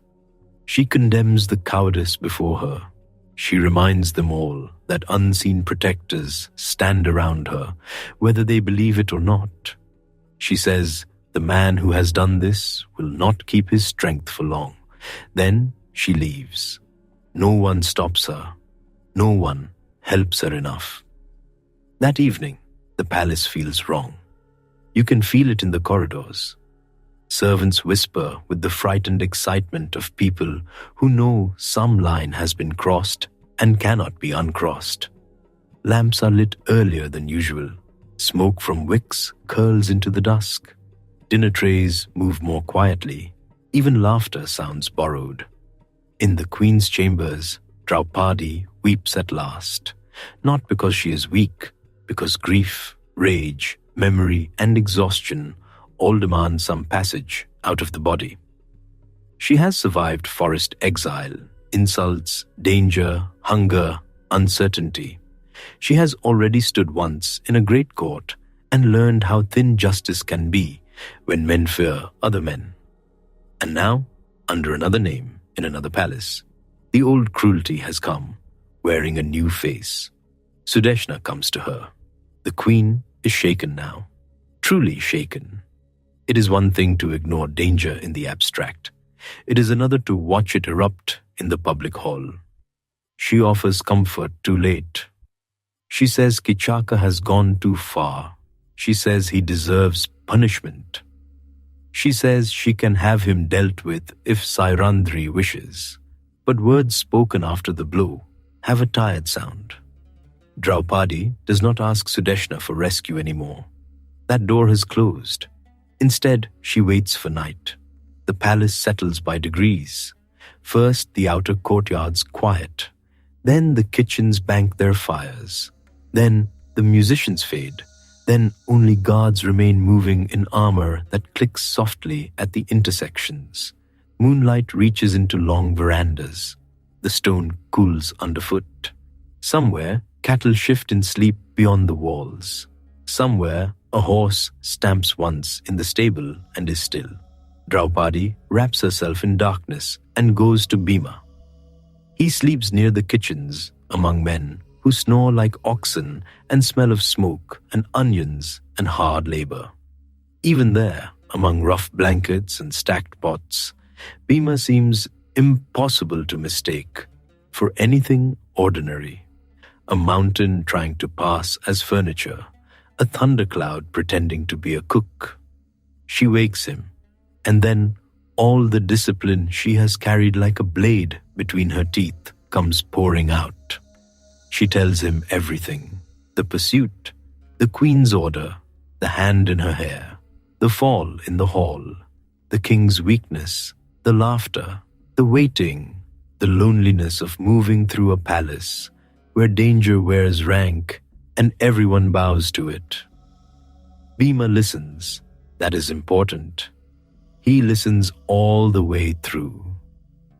He does not interrupt with rage too early. He does not leap up at the first word. He lets her empty the whole pain into the night. In the dim kitchen light, with dying embers breathing low red in the hearths, she speaks to the one brother whose anger matches her own. You can smell ash, cool ghee, whetstone, and the faint sweetness of rice left in covered pots. Outside, night insects sing. Inside, Bhima's hands curl slowly into fists and then relax again. When she finishes, he is no longer trying to endure. He's planning. His voice comes low and steady. He tells her Kichaka's end is near. He tells her to draw the man to a meeting in the dancing hall at night, alone. Promise what must be promised. Let him come, expecting triumph. Bhima will be waiting in darkness instead. At last, action, not wild action, not public, not enough to expose them before the year is done. Just one precise answer. Draupadi breathes. For the first time in many days, the breath goes all the way down. It does not soothe everything. It does not erase humiliation. It does not make the palace safe. But it gives shape to the fury. Sometimes that is the only mercy available. Before dawn, they part again. She returns to her chambers before the birds begin. Bhima lies back among the sleeping cooks as if nothing has changed, though in truth, everything has. The embers pulse faintly in the dark. Somewhere above, the palace rests on its pillars, unaware that one more night of false peace is all it has left. And Sairandhri, who has endured one trial too many, waits for evening with fire hidden under silence. Kichaka is gone, but the year is not yet finished, and fate has saved its sharpest test for the final days. The night in Virata's palace feels too still. Not peaceful, still. The kind of stillness that comes after shame has been swallowed all day and has nowhere left to go. Lamps burn low in bronze cups. Their smoke clings to the carved beams overhead. Somewhere in the distance, a guard's spear butt taps stone. Once, then again. Slow enough to make you count. You can feel the palace holding its breath. Draupadi moves through that hush like a dark thought. Her hair is bound. Her face is calm in the way a river can look calm when it is deep and fast underneath. She has waited through insult, through public humiliation, through that hideous moment in the assembly when Kichaka laid hands on her before men who suddenly found the floor very interesting. Now she goes where she has always gone in the worst moments, to Bhima. Not openly, never openly. She slips through service passages where the walls are warm from the day's heat. The smell changes as she goes, perfume and sandalwood near the women's chambers, then old grain, spilled milk, smoke, wet stone, ash from cook fires sleeping in their pits. You are there with her in the narrow corridor, shoulder-brushing plaster, listening for footsteps that do not belong. At last, she reaches the kitchens. By day, they are a kingdom of copper pots and shouting boys and flying flour. By night, they are enormous and strange. Banked embers glow under ash. Hooks gleam faintly. The last of the ghee scent hangs in the air, rich and heavy. A ladle rolls once somewhere in the dark, as if a ghost got hungry. Bhima is there. Of course he is there. He seems even larger at night, sitting among the sleeping fires with his great shoulders bent forward, hands clasped between his knees. A cook's cloth still hangs from him, but it fools no one now. In this light, he looks like a boulder somebody taught to breathe. When she tells him everything, she does not waste words. She speaks of Kichaka's persistence, of Sudeshna, sending her with wine like a lamb sent with a garland, of the blow in the hall, of the laughter, of the king's cowardly softness. And beneath all of it, the old pain from another court, another assembly, another time men sat still while she stood alone. Bhima listens. That is almost worse than if he shouted. His chest rises, falls, rises again. His fingers tighten so hard around the edge of a wooden bench that the grain gives a little cry. The bench survives, barely. Somewhere, if benches could pray, this one starts immediately. He wants to go that very moment. You can feel it in him, like monsoon thunder packed into a jar. He would gladly walk into Kichaka's chamber, take the whole palace down around them, and trust the rest to the gods. But the year is not yet complete. One reckless breath, one public display of strength too familiar, and 12 wilderness years come crawling back. So Bhima does the harder thing. He waits. Draupadi lays out the trap. Kichaka has begged and boasted and pursued for so long that vanity has made him stupid. If she gives him hope, he will come anywhere, even alone, even at night, even to a place where no one should be. The dance hall, it is the right choice, wide enough for a struggle, empty at night, filled by day with drums, veils, and girls learning graceful turns under Brihannala's watchful eye. By midnight, it becomes something else entirely, a shadowed chamber with polished floors, pillars painted with vines and swans, and curtained alcoves, where lamplight pools like trapped honey. Draupadi will send him there. Bhima will wait in her place. He tells her to do it. No long exchange, no need. He tells her he will come before Kichaka. He tells her to be brave a little longer. He tells her, in the only brief quote the night seems able to hold, that before dawn he falls. That is enough. She leaves him then, and the kitchen grows quiet again. But it is no longer the quiet of exhaustion. It is the quiet of a bow fully drawn. Midnight approaches. The palace settles deeper into sleep. Servants curl on reed mats. Lamps gutter in wall niches. A pair of palace hounds raise their heads, sniff the air, and decide this is not their business. Moonlight lies across the inner courtyards in pale squares. The lotuses in the garden pools close themselves. Even the peacocks have given up on being dramatic for one night. You move through the corridors with Bhima now. He goes without ornament, without clatter, without hesitation. For such a large man, he can become astonishingly silent when he wishes. Bare feet on stone, a dark cloth over his broad frame, hair tied back, breath measured. The smell of smoke follows him faintly from the kitchens, mixed with sweat and iron and the restless heat of anger held in check. This is the moment. You can feel it. He enters the dancing hall alone. The room waits. By day it belongs to rhythm. Tonight it belongs to suspense. Lamps have been left burning at intervals, not enough to flood the room, only enough to suggest shape. A drum lies on its side. Silk ribbons hang motionless from a practice pole.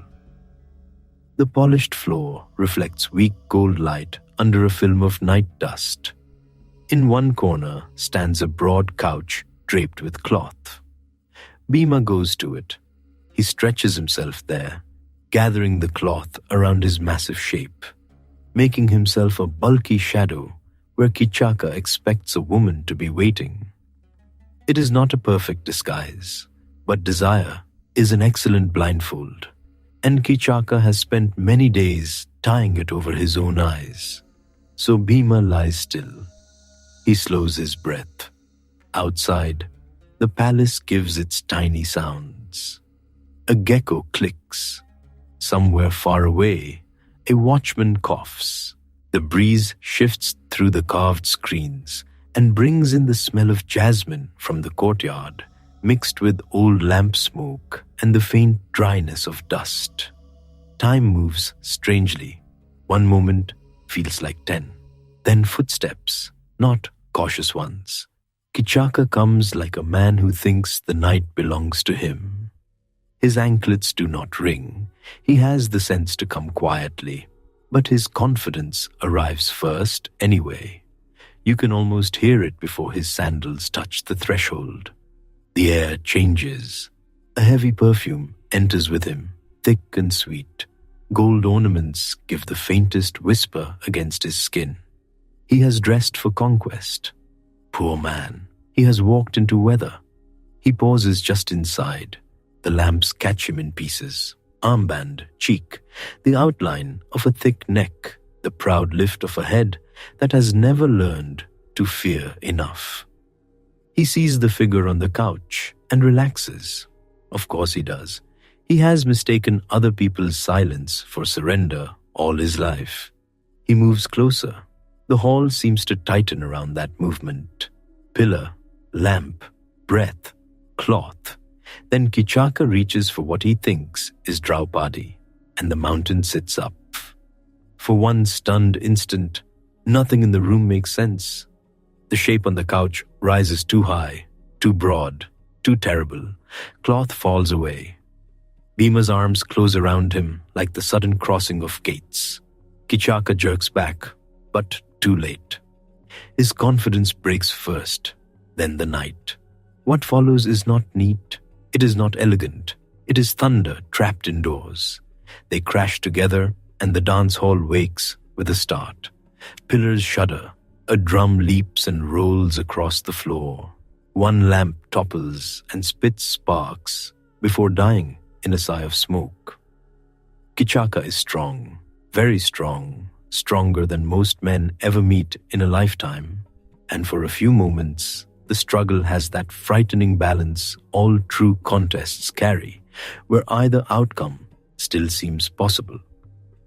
Then Bhima remembers everything: the dice hall, the forest, Draupadi standing alone, Kichaka's hand in her hair, and strength turns into something almost elemental.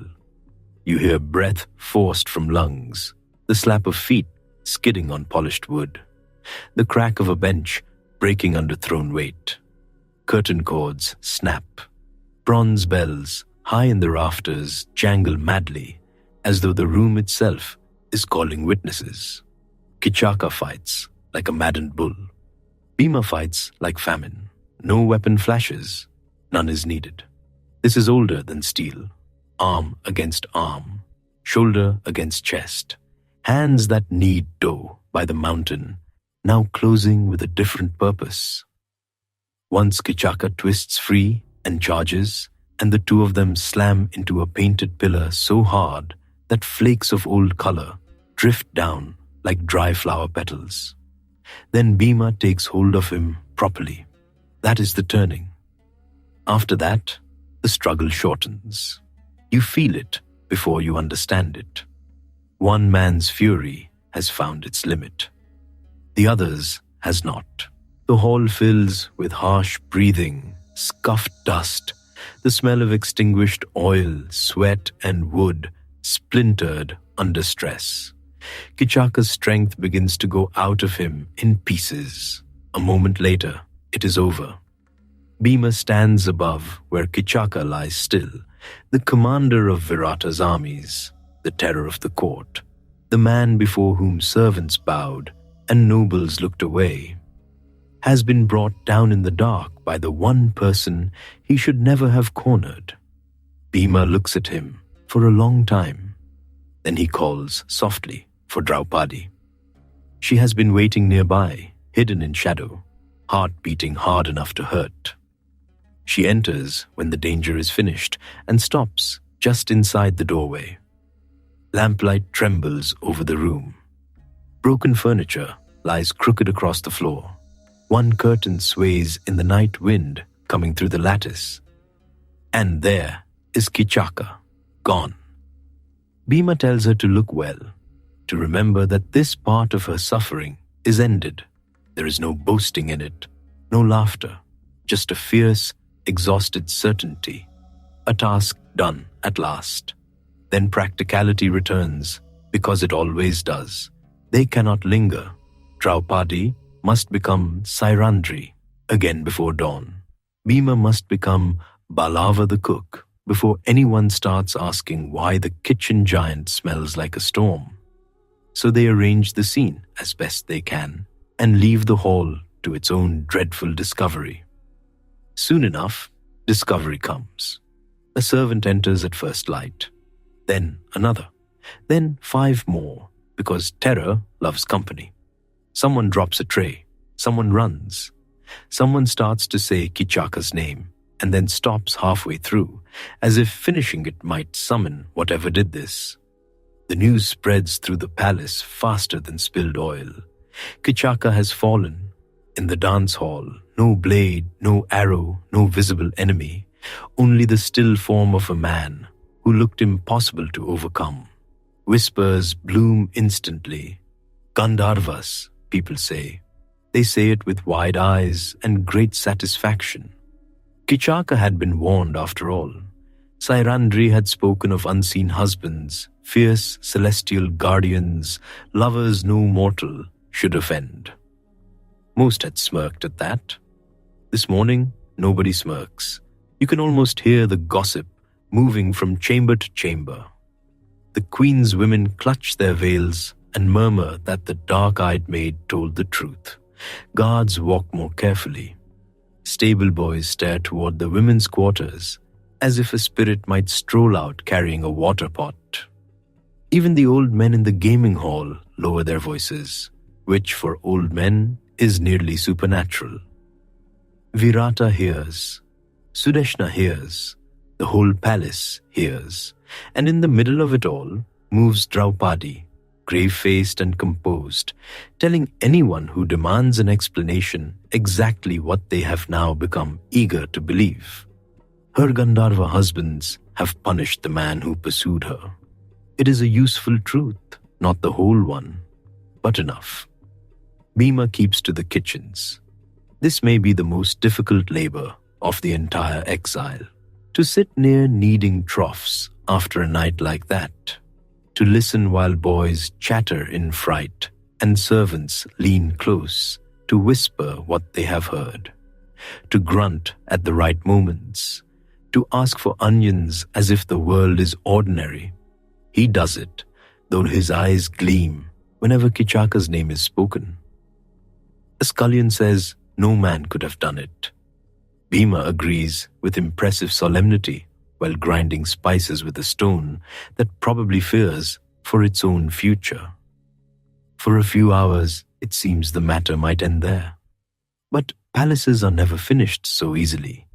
Kichaka had brothers, kinsmen, men built from the same wood, though with fewer leaves on the branch. The Upakichakas hear of his fall and their grief comes out crooked, not as prayer, not as silence, as rage. They decide Draupadi must pay. Toward evening, the air thickens again. Smoke from funeral preparations drifts through the courtyards. Kui, dry wood, the bitter smell of green branches forced to burn before their time. Drums sound low and slow. Kichaka's people gather around his bier with shaved heads, hard eyes, and the kind of injured pride that is often more dangerous than wisdom. Then they seize her. It happens quickly. Draupadi is dragged toward the place of cremation, and word runs before them like fire in grass. She cries out, not with helplessness, not exactly, but with desperate precision. She calls for those who can hear without revealing too much. She calls the names beneath the names, the hidden names, the names her husbands gave one another in secrecy. You hear them cut across the dusk. Jaya, Jayanta, Vijaya. A cry thrown into the narrowing evening. Bhima hears. He is in the kitchens again, because indignity apparently has no bottom, and dinner still needs making, even when revenge squads are roaming the palace. Flour dust lies on his arms. A ladle is in his hand. One moment, he is Balava, supervisor of sauces. The next, he is something no kitchen was built to contain. He does not go by the main gate. Of course not. That would be too simple, and also, it would involve explanations. Bhima prefers walls. He leaves by a sideway, crosses a courtyard in 3 strides, and goes over an enclosure like a great cat who has stopped pretending to be domestic. The cremation ground lies outside, where the air opens and the earth remembers everything. Evening light has gone copper. Smoke crawls low. Crows watch from branches with professional interest. The pyre wood is stacked. Kichaka's kinsmen crowd around Draupadi, dragging her toward a fate as ugly as their fear. Then Bhima arrives, not announced, not ceremonially. He simply appears among them like the answer to a curse. For one heartbeat, the Upakichakas stare. Perhaps they think a Gandharva truly has come. In the deepening dusk, with his huge frame, wild haste, and eyes bright as coals, they cannot be blamed. I would not have argued with the evidence either. He takes up the nearest tree trunk, or perhaps it only feels like one in memory, because after this, nothing stays at ordinary scale and falls upon them. The fight is brief and terrible in the way storms are brief and terrible. Men scatter, men fall, smoke whirls, the pyre wood tumbles apart. Draupadi pulls free and moves back from the crush, while Bhima tears through Kichaka's kinsmen with the blunt certainty of justice, long delayed. No intricate technique, no careful display, just force. One after another, their rage meets a greater one and goes out. The cremation ground grows suddenly quiet, very quiet. The crows lift in a black wave and settle again farther off. What remains of Kichaka's proud house lies broken in the dusk, and none who see Bhima clearly that night, are eager to test whether he is man, spirit, or wrath given hands. Draupadi stands breathing hard, veil disordered, eyes fierce in the smoky light. Bhima turns to her at once. His anger softens around her, though only a little. He tells her to return by one road while he takes another. They must not be seen together. Not now, not when the year hangs by a thread and the palace will already wake trembling. So they part.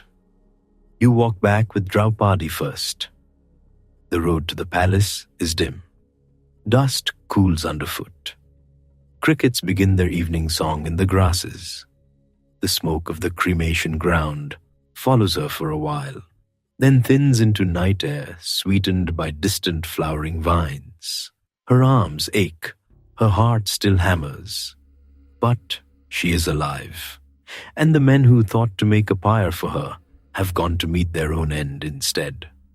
By the time she reaches the gates, fear has prepared the way. The guards recoil. Servants flatten themselves against walls. Word has outrun her again. They have heard that Kichaka's kinsman tried to carry off the queen's maid, and that unseen husbands struck them down like dry reeds. No one wants Sairandhri too near now. She has become dangerous in the most useful way possible. Men have started believing her. Sudeshna sees her and blanches. The queen had liked to think danger could be managed with excuses and errands and looking away. It is harder now. Too many men have fallen around. This one silent maid with the lotus eyes. Sudeshna's voice trembles when she tells Draupadi to stay only a little longer. 13 days, she says, just 13. Then go wherever your strange protectors wish to take you. Draupadi agrees. She has counted every day already. Meanwhile, Bhima returns by another path, washes quickly, changes cloth, and re-enters the kitchens with smoke in his hair and an expression of almost saintly boredom. If anyone notices that he smells faintly of outdoor dust and victory, they keep that observation to themselves. The palace eats that night in a state of collective unease. No one says Kichaka's name loudly. No one sends for Sairandhri unless absolutely necessary. Musicians pluck strings softly, as if the very air has become brittle. In the corridors, gossip slips along like oil, that celestial husbands walk invisible beside the maid, that one may be tall as a sal tree, that another enters through locked doors, that insulting her is a quick road to the funeral fire. Human beings can build an excellent religion in half a day if fear is strong enough. You sit in that night for a moment and feel how everything has shifted. The same palace, the same walls, the same lamps in their niches, the same lotus pools in the courtyards, the same moon laying silver on the parapets. But the balance is different now. Until this night, Kichaka had moved through Virata's house as if appetite were law. Now he is gone, his brothers too. The corridors he once filled with swagger are empty. Servants walk those stretches faster, then slower, as if still adjusting to the space left behind. And beneath the quiet moves a deeper truth. The hidden strength of the Pandavas has broken the surface, only for a moment, only in darkness, only enough to save her. Then it has gone under again. Before dawn, Bhima was a cook. At dawn, he is a cook once more. Draupadi is still a maid. Yudhishthira still sits with dice. Arjuna still ties on bracelets and teaches rhythm. Nakula still tends horses, glossy as rain clouds. Sahadeva still walks among cattle in the long light. That is the miracle and the strain of this year. Greatness keeps having to put on work clothes. Near midnight, after the palace has finally quieted, Draupadi lies awake, listening to distant sounds. a water jar being set down, a gate chain moving, a flute somewhere beyond the outer wall, soft as a thread. The smell of burnt wood still lingers from the cremation ground, but fainter now. Jasmine edges back into the air. A cooler breeze enters through the lattice and touches her face. Somewhere in the kitchens, Bhima is probably pretending not to snore like an approaching chariot. You almost smile, almost, because the danger is not over. The year still has days left in it. Duryodhana still watches the world for any sign of them. And fate, which has a real talent for arriving all at once, is already gathering cattle dust beyond the borders of Matsya. But for this one night, Kichaka is gone. For this one night, the woman dragged and hunted inside these walls has seen justice arrive with her own eyes. And in the dark hush before sleep, while the palace settles around the wound it did not prevent, the night seems to breathe easier. A lamp goes out, another. Moonlight remains on the empty floor of the dancing hall, where broken shadows lie across the polished wood and the last of the smoke has finally drifted away. Morning breaks hard, not softly, not with birdsong and peace, with hoofbeats, shouted orders, and the dry taste of panic in the mouth. Virata has already ridden out. The Trigartas came from one side like wolves testing a fence, and the king went thundering after them with whatever strength he could gather. Yudhishthira went, Bhima went, Nakula and Sahadeva went too, each in borrowed skin, each still pretending to be less than he was. The city watched them leave in a cloud of dust and brass and snorting horses. And then, because trouble in this world rarely travels alone, word comes from the north. The Kauravas are raiding the cattle. You feel the change before you understand it. The palace air turns sharp. Servants stop mid-step. A dropped bronze plate rings on stone, and no one even bothers to scold the girl who let it fall. Outside, from the cattle roads, comes a sound like far thunder, the low, distressed bellowing of driven herds. The smell of it reaches the city next. Dust, hot hide, dung, dry grass crushed under too many hooves. A kingdom can survive insult for a while. It can survive bad harvests, quarrels, bad poetry, even certain relatives. But cattle being carried off, that is bread walking away on four legs. Men run through corridors. Women gather at latticed windows. Someone says the names in a whisper, and the whisper moves faster than the men do. Bhishma, Drona, Kripa, Karna, Ashwatthama, Duryodhana. Those names do not arrive alone. They bring old memories with them, fire in lacquer halls, dice on polished wood, a queen dragged by the hair, oaths, exile, forest roads. The nightmare has found the cattle pens. Inside the women's chambers, where silks rustle and fear travels under perfume, Prince Uttara is still speaking very bravely. He's young, handsome too, in the polished way princes often are when they have not yet been tested by real disaster. His bracelets flash when he gestures. His hair is oiled. His chin is up. He says, with admirable confidence and rather poor timing, that if only someone would harness his chariot, he would scatter the raiders and bring back the cattle by sunset. Easy to say inside a palace. Very easy. Around him, the women brighten at once, because brave words are delicious when the walls are shaking. Princess Uttara listens with wide eyes. Her companions cover smiles with their palms. Fear and excitement make the room hum. And there, standing among them in ornaments and soft cloth, is Brihannala, Arjuna, hidden in plain sight with bangles at the wrist and a dancer's calm in the spine. He has spent a year teaching rhythm to girls with henned hands. He has tied anklets, corrected posture, tuned instruments, and moved through this palace like a secret the gods themselves agreed not to reveal. Now he hears the names of the Kuru chiefs and does not so much as blink. Princess Uttara, bright with sudden hope, remembers a rumor. Brihannala, she says, once knew how to handle horses, perhaps even drove the chariot of a mighty warrior in another life, another city, another story. It is almost funny. The world's greatest archer offered the job of charioteer by a room full of frightened women.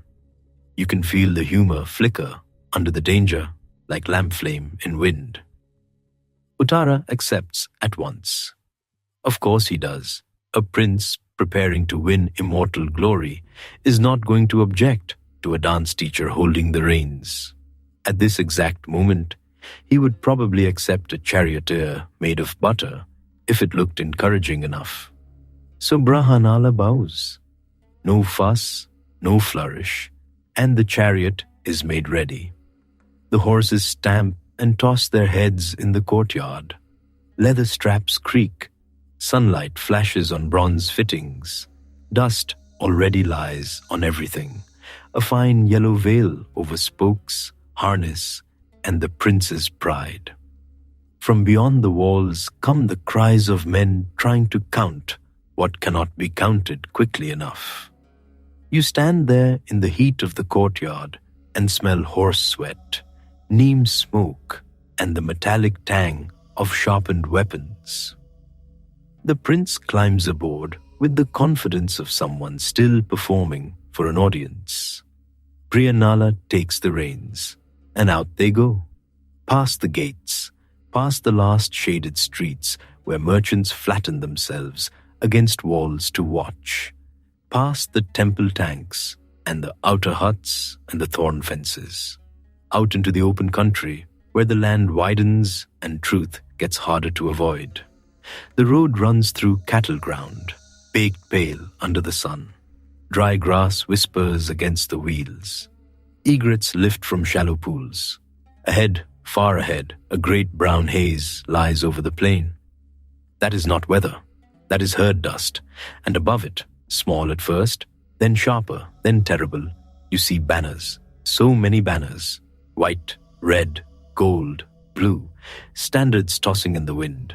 The serpent, the palm tree, the bow mark, royal emblems rising and falling over helmets and spear points like a forest of moving signs.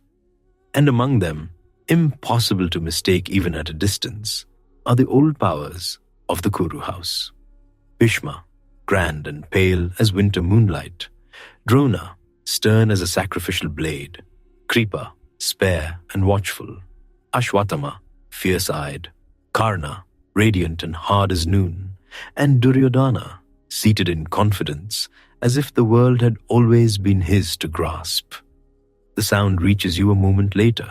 Conches, drums, the deep rumble of many wheels over earth, the low terrified thunder of stolen cattle pressed together into one living wave. Prince Uttara sees it, and all the bravery in him quietly leaves through his feet. It is almost impressive how fast it happens. One moment, he is the lion of Matsya. The next, he is a very young man, discovering that lionhood sounded better indoors. His mouth goes dry. His hands shake. The color drains from his face so thoroughly that even his earrings seem alarmed. He stares at that line of heroes from his childhood songs and realizes songs are a terrible way to prepare for reality. Then he begins talking very quickly. He says this is not at all what he was promised. He says he expected raiders, not the assembled terrors of the age. He says there must be some mistake. He says the cattle are, on reflection, admirable creatures, but perhaps not worth immediate death. He says many things. Then, in a final burst of practical wisdom, he climbs down and runs. Just runs. Prince, ornaments, fine cloth, all of it bouncing across the open field, away from the chariot. You have to love him a little for the honesty of it. There are grander ways to fail, but few more human ones. Brihannala watches him go. Then Arjuna, still hidden under that name, leaps lightly from the chariot and follows. The wind is hot over the plain. Dry grass scratches your ankles. Somewhere behind, the horses snort in offended confusion, because this is not how chariots usually work. Ahead, Uttara is sprinting with the wild determination of a man fleeing not one army, but every bad decision that led him to this exact hour. Arjuna catches him easily, not roughly, not with the pride-wounding grip of a soldier mocking a coward. He catches him the way an elder brother catches a child about to run into a river. Firm, steady, no drama. He calms him. He tells the prince there is no shame in fearing Bhima and Drona. Wise men fear fire. Sensible men fear storms. Only fools see a mountain coming and think, yes, I can handle that alone. Uttara is still trembling. Sweat shines on his forehead. Dust clings to his ankles. His chest heaves. He says, with painful sincerity, that he would rather herd goats in anonymity for the rest of his life than go near that battlefield. Arjuna almost smiles. Then his voice changes, still gentle, but deeper now, certain. He tells Uttara that if he will not fight, then he may drive. That is all. Hold the reins, keep the horses steady. Watch. The battle itself can be managed by someone else. Uttara stares at him, at the bracelets, the braided hair, the dancer's garment moving in the wind. This is not persuasive on the surface. So Brihannala tells him to turn the chariot toward a place he knows, the Shami tree. At once, the air round the moment changes. The prince does not understand yet, but you do. You remember the tree from dusk and exile and the smell of cremation smoke. You remember bundles hauled upward into branches, the rapt silence of weapons sleeping overhead, while a year of disguise passed below. Now noon burns white on the same land. They drive toward the old cremation ground. The road thins into a rough path between thorn scrub and dry earth cracked by heat. The smell changes there. Less cattle, more ash. Sun-warmed bark, the faint mineral scent of old smoke sunk deep into soil. Even in daylight, the place keeps a little of night inside it. The Shami tree rises ahead, broad and patient. Season after season, it has stood there while rains came and left, while jackals crossed the burning ground, while kings quarreled, while a corpse swung below and frightened off the curious, while celestial weapons rested in its keeping, as if the tree itself had taken a vow. Its leaves shiver in the dry wind. Its trunk is dark and rough. Its shadow falls small and stubborn on the earth. Arjuna halts the chariot. For a moment, neither of them moves. You can hear insects in the scrub. A kite circles overhead. Far away, almost like memory, war drums thud across the plain. Then Brihannala tells Uttara to climb. The prince, who has already had a difficult morning, is now being asked by a dance teacher to scale a haunted tree in a cremation ground while an army waits. He does not love this plan. Still, there is something in Brihannala's face that has changed beyond denial. The softness of the court is gone. The hidden steel has risen. Uttara obeys. He climbs, hands on bark, sandals slipping, dry leaves brushing his arms. The trunk is warm from the sun, rough enough to scrape the skin. Higher up, among branches knotted against the sky, he finds the bundle, heavy, wrapped, carefully bound against rain and dust. He calls down in alarm, because at first glance, It looks like the remains of something terrible. The old ruse still lingers. The prince thinks he has been sent into a tree of ghosts. Arjuna tells him to cut the bindings, so he does, and the ear breaks open. Cloth falls away. A bow gleams. Then another. Sword hilts catch the sun. Golden armor, bright even under a film of time, flashes among the branches like trapped fire. Quivers, inexhaustible and terrible in their promise, hang in ordered silence. The prince stares down with eyes gone wide, because no village outlaw, no wandering actor, no dance teacher keeps heaven's arsenal hidden in a tree. The wind moves through the leaves with a dry rushing sound, almost like applause. One by one, the weapons come down. You feel the world right itself as they descend. The Gandhava bow in Arjuna's hands again. That great curve of power, known across kingdoms, returning to the palm that knows it best. The string hums when he tests it, softly. But even that soft sound seems to stir the air for miles. Armor is fastened, bracers tightened, the dancer's ornaments are set aside. And there, beneath the Shami tree, beside the ashes of old fires and the smell of hot earth, Brihannala begins to vanish. Arjuna appears, not with lightning, not with theatre, with simple, devastating clarity, a posture altered, a look lifted, a silence that suddenly has command inside it. He tells Uttara who he is. He tells him of the 5 brothers hidden in Virata's service, of Kanka in the gaming hall, Balava in the kitchens, Granthika among the horses, Tantipala among the cattle, Sairandhri in the queen's chambers. He gives the prince names he has lived beside without seeing. The whole palace, all year long, has been sleeping above buried thunder. Uttara listens as men listen when a door in the world opens where they thought there was only a wall. He is ashamed of his fear. Arjuna does not let him stay there. No ridicule, no scorn, only instruction. He tells the prince that courage is not loud speech before danger arrives. Courage is keeping hold of the reins when danger is directly in front of you. Uttara can still do that. He can still stand in this moment and become larger than the boy who ran. The prince bows his head. The heat presses down. Cicadas whine in the brush. Sweat cools under his collar as fear slowly turns into something steadier. Not confidence exactly. Better than confidence. A task. Drive. That he can do. Arjuna binds up his hair. He takes on his armor fully now. The monkey banner is raised upon the chariot, and when it lifts in the wind, the plain itself seems to recognize it. You stand there with them in the blaze of afternoon, and the smell is all of it at once.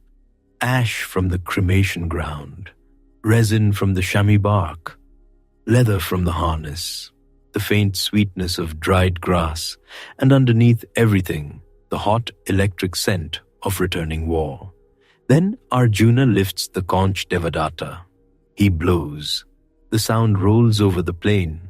It does not merely travel. It announces. It enters ears and memory together. On the far field, among the Kaurava lines, heads turn, hands tighten on reins, old men straighten. Warriors who have spent a year wondering where the vanished had gone suddenly know. Arjuna is here. The hidden year has ended. In the Kaurava ranks, surprise moves like wind through grain. Bhima hears and knows. Drona hears and knows. Karna's face hardens. Duryodhana, for one sharp, bright moment, must have felt both triumph and dread together. Triumph because he has found the one he sought. Dread because the one he found is Arjuna with Gandiva in hand. Still the argument begins there among them, because men of power can debate timing even with destiny blowing a conch in their faces. Had the year ended, Had the Pandava shown himself too soon? Could exile be forced to begin again? Not here, not now. That count belongs to another hour. For the moment, there is only the field, the dust, the cattle, and the chariot turning back toward battle. Uttara takes the reins. You can see his hands still tremble a little. Of course they do, but they hold. That is enough. The horses feel the difference in the man behind them and settle under his touch. The prince stands straighter now, his fear no longer trying to drag him backward. It rides with him, but it does not steer. Arjuna climbs aboard. The sun catches on his armor. The Gandiva rests in his hand, like a thing that has been waiting to breathe. They wheel from the Shami tree and race toward the dust-clouded plain. Behind them, the cremation ground falls quiet again. The tree stands empty of its secret. Its work is done. Ahead, the cattle surge and bawl. Hooves hammer the earth. Spear points glitter. Banners stream in the hot wind. The old names gather to meet the returned one. And as the chariot flies over the rough ground, Uttara glances once at Arjuna beside him and finally understands what sort of day he has wandered into. He set out from the palace imagining praise, songs, and easy glory. Instead, he has become charioteer to the greatest archer alive. Life is funny that way. 1 hour you are boasting in perfumed rooms. The next, you are gripping royal reins so hard your fingers ache, while a disguised hero beside you strings a bow that has tasted heaven. The wheels strike stone and leap. Dust rises around them in warm sheets. The wind whips Uttara's hair loose. It snaps Arjuna's banner behind them. The sound of Devadatta still seems to live in the air, stretched from the Shami tree to the battlefield, like a line drawn by fate itself. You feel it now, the year of concealment thinning to its final thread. The prince who trembled becoming, if not fearless, then useful and brave enough. The dancer gone, the warrior returned, and now the plain opens wide before them, golden with trampled grass and moving with armed men, as if the whole earth has inhaled and is waiting for the first arrow to sing. The cattle come home, the dust settles, and in the palace, another kind of revelation is waiting. Out on the plain, though, nothing has settled yet. The wind moves over dry grass and churned earth. It carries the smell of cattle hide, leather straps, hot horses, and the faint iron scent of a day about to turn sharp. Above it all rises the old familiar shimmer of banners, Kuru standards, lifting and dipping in the distance like a forest of colored flame. And beneath the Shami tree, the last disguise falls away. Arjuna stands with Gandiva in his hands. A moment ago, he was Brihannala, with soft speech, braided hair, and anklets whispering over polished floors. A dance teacher, a keeper of rhythms, a strange, safe figure from the women's chambers. Now the bow is in his grip and the air changes. You can feel it even before he moves. It is like the first crack of monsoon thunder over a summer plain. The same sky, the same earth, but everything underneath it knows what has arrived. Prince Uttara knows too. Poor boy. A little while ago he had leapt into the chariot full of boasts, wrapped in silk and confidence, certain that war was mostly posture and nice speeches. Then he saw the Kaurava host spread over the fields, Bhishma's banner, Drona's chariot, Karna bright as fire, Kripa grave and still, Ashvatthama watchful, Duryodhana eager as a man who has been promised someone else's ruin. His courage had run out of him so quickly, it almost made the dust laugh. Now he stands beside Arjuna, with wide eyes and a face gone pale under its sunbrown, holding a prince's whip in hands that would much rather be holding absolutely nothing at all. Arjuna does not mock him. He tells him what to do, how to take the reins, how to keep the horses steady, how to breathe. He gives him work, which is mercy. Panic grows best in empty hands. Then Arjuna ties up his hair in the old warrior's way. He fastens his shining arm guards. He lifts the quivers that never empty. The bracelets of Brihannala are gone. The posture changes. The chest rises. The shoulders settle. Not new, returned. Then he takes up Devadatta, his conch. The sound splits the afternoon. It rolls out over the fields, over the cattle, over the bright helmets and the dark wheels, over the men who have been searching a year for ghosts. It is not merely loud, it is remembered. It enters ears already haunted by it. Across the plain, heads turn. Bhishma hears it first, or seems to. The grandsire's white banner stirs in the hot wind. His old face, stern even at peace, softens by a degree. Not much. With Bhishma, a degree is practically an embrace. Drona hears it too, and his heart must do something complicated inside his breast. For that is his student, his finest one. The boy he taught to string bows in the dawn light, now standing in exile's dust, returned to himself. Kripa narrows his eyes. Karna's jaw hardens at once. He does not need anyone to tell him. He knows that bow's voice. He knows that conch. He has spent too many years carrying the shape of that rivalry like a hidden ember.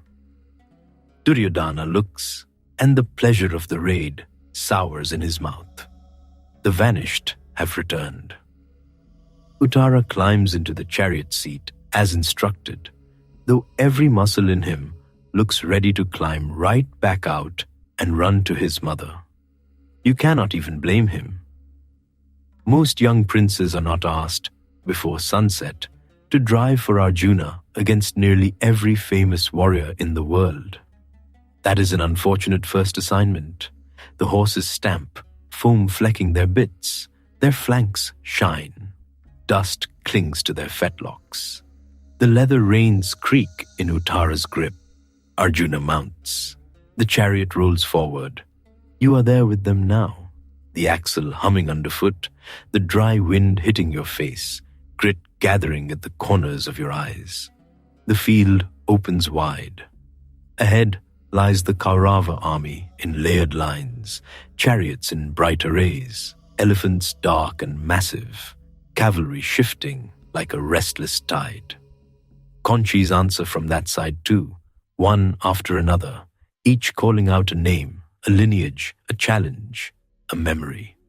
It is almost ceremonial for one breath. Then the first arrows rise. They come in glimmering flights, thin and bright, hissing through the heat. Arjuna answers so quickly that Uttara almost misses the movement. One instant the bow is lowered. The next, Gandiva is singing. That is the only word for it. Not twanging, not cracking, singing. The string releases with a rhythm too swift for common battle. Arrow follows arrow until the space before the chariot seems webbed with light. The shafts meet the oncoming storm and break it apart in the air. Some fall harmlessly, some spin away, some flash down to banners and standards and wheel rims. The first great cry goes up from the Kuru lines. Arjuna has entered the field. He does not begin with rage. That is what makes it stranger. There is force in him, yes, terrible force, but there is also memory and manners older than anger. He turns first toward Bhishma and Drona with the reverence of a student greeting his elders, though the greeting is made in battle. He sends shafts that touch their feet, their standards, their armor, homage carried on arrow flight. He bows without kneeling. Bhishma understands. Drona understands too. No words cross that distance. None are needed. The plain is too loud for speech anyway. Drums, conchis, hooves, the squeal of axles, men shouting line commands, the constant rustle and strike of arrows. But recognition passes clear as river water. Then the mercy ends and the work begins. Arjuna turns his attention to the army as a storm turns over a lake. He cuts down standards first. One banner falls, then another. A serpent emblem topples into dust. A golden palm tree spins free. A lion crest splits and flutters away. It is a strange kind of warfare, almost delicate for an instant, stripping pride before flesh. Yet, everyone on that field knows what it means.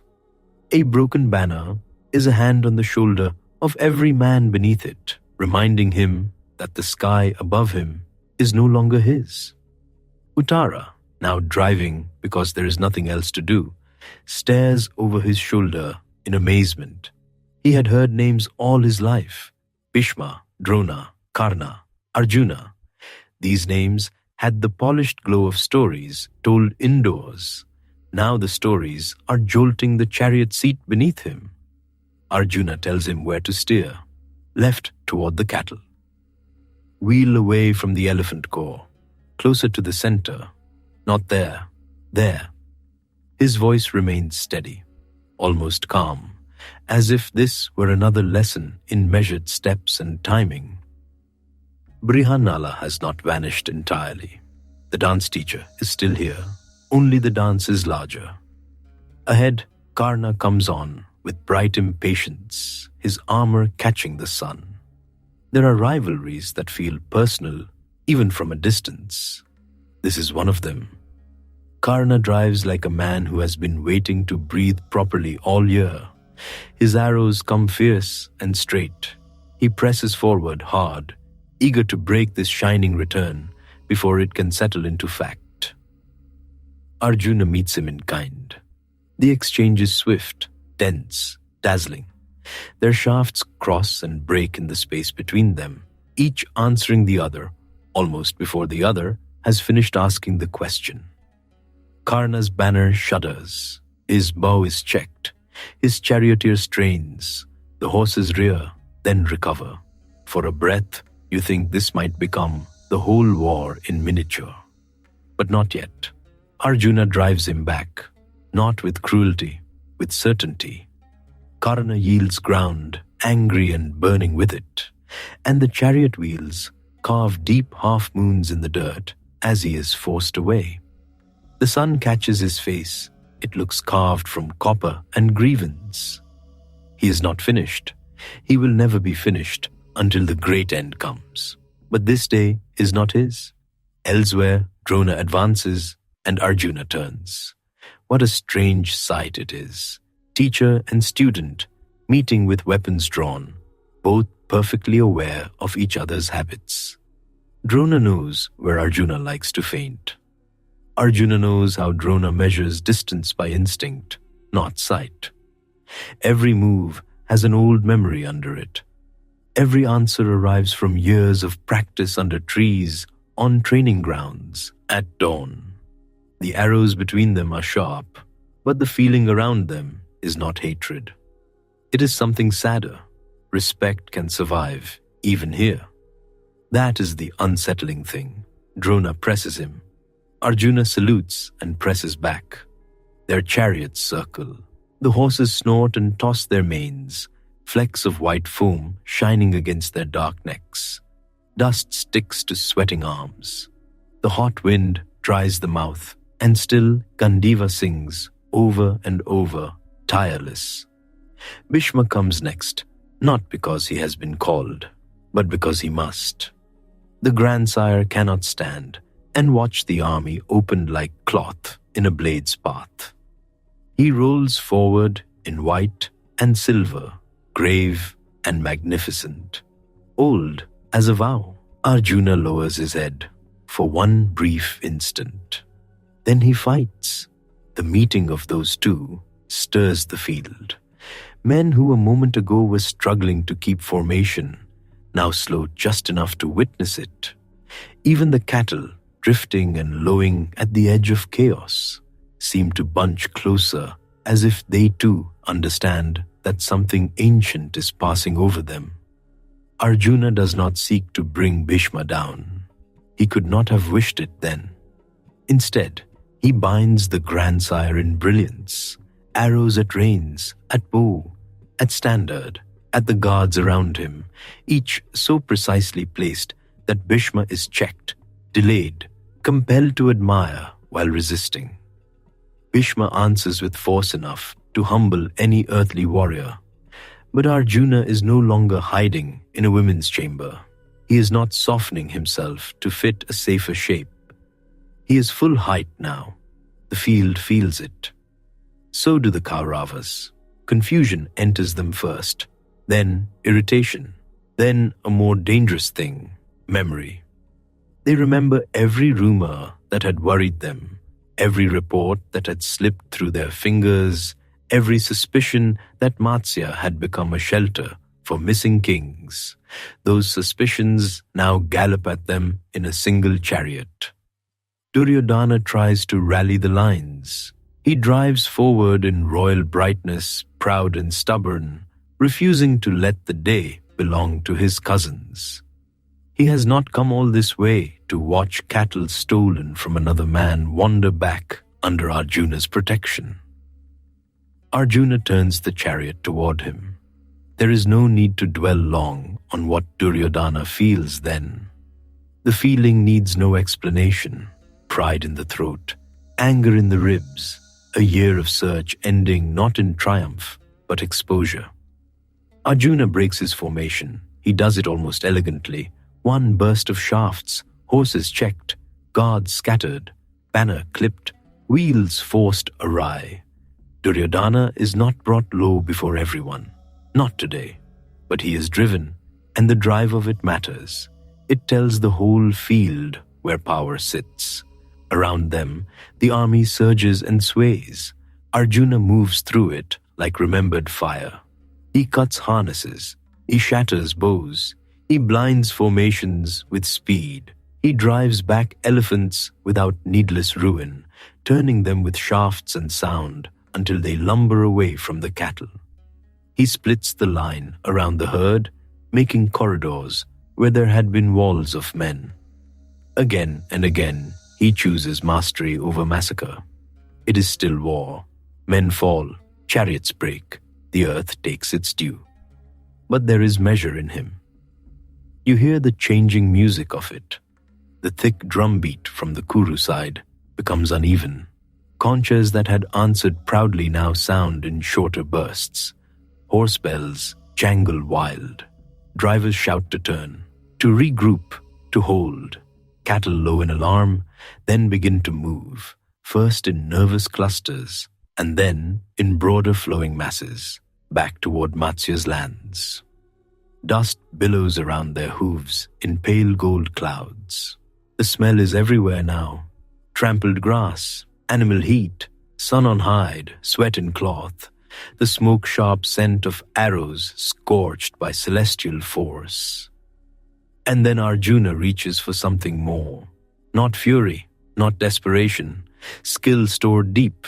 He invokes a weapon of bewilderment, one of those powers that feels half wind, half dream.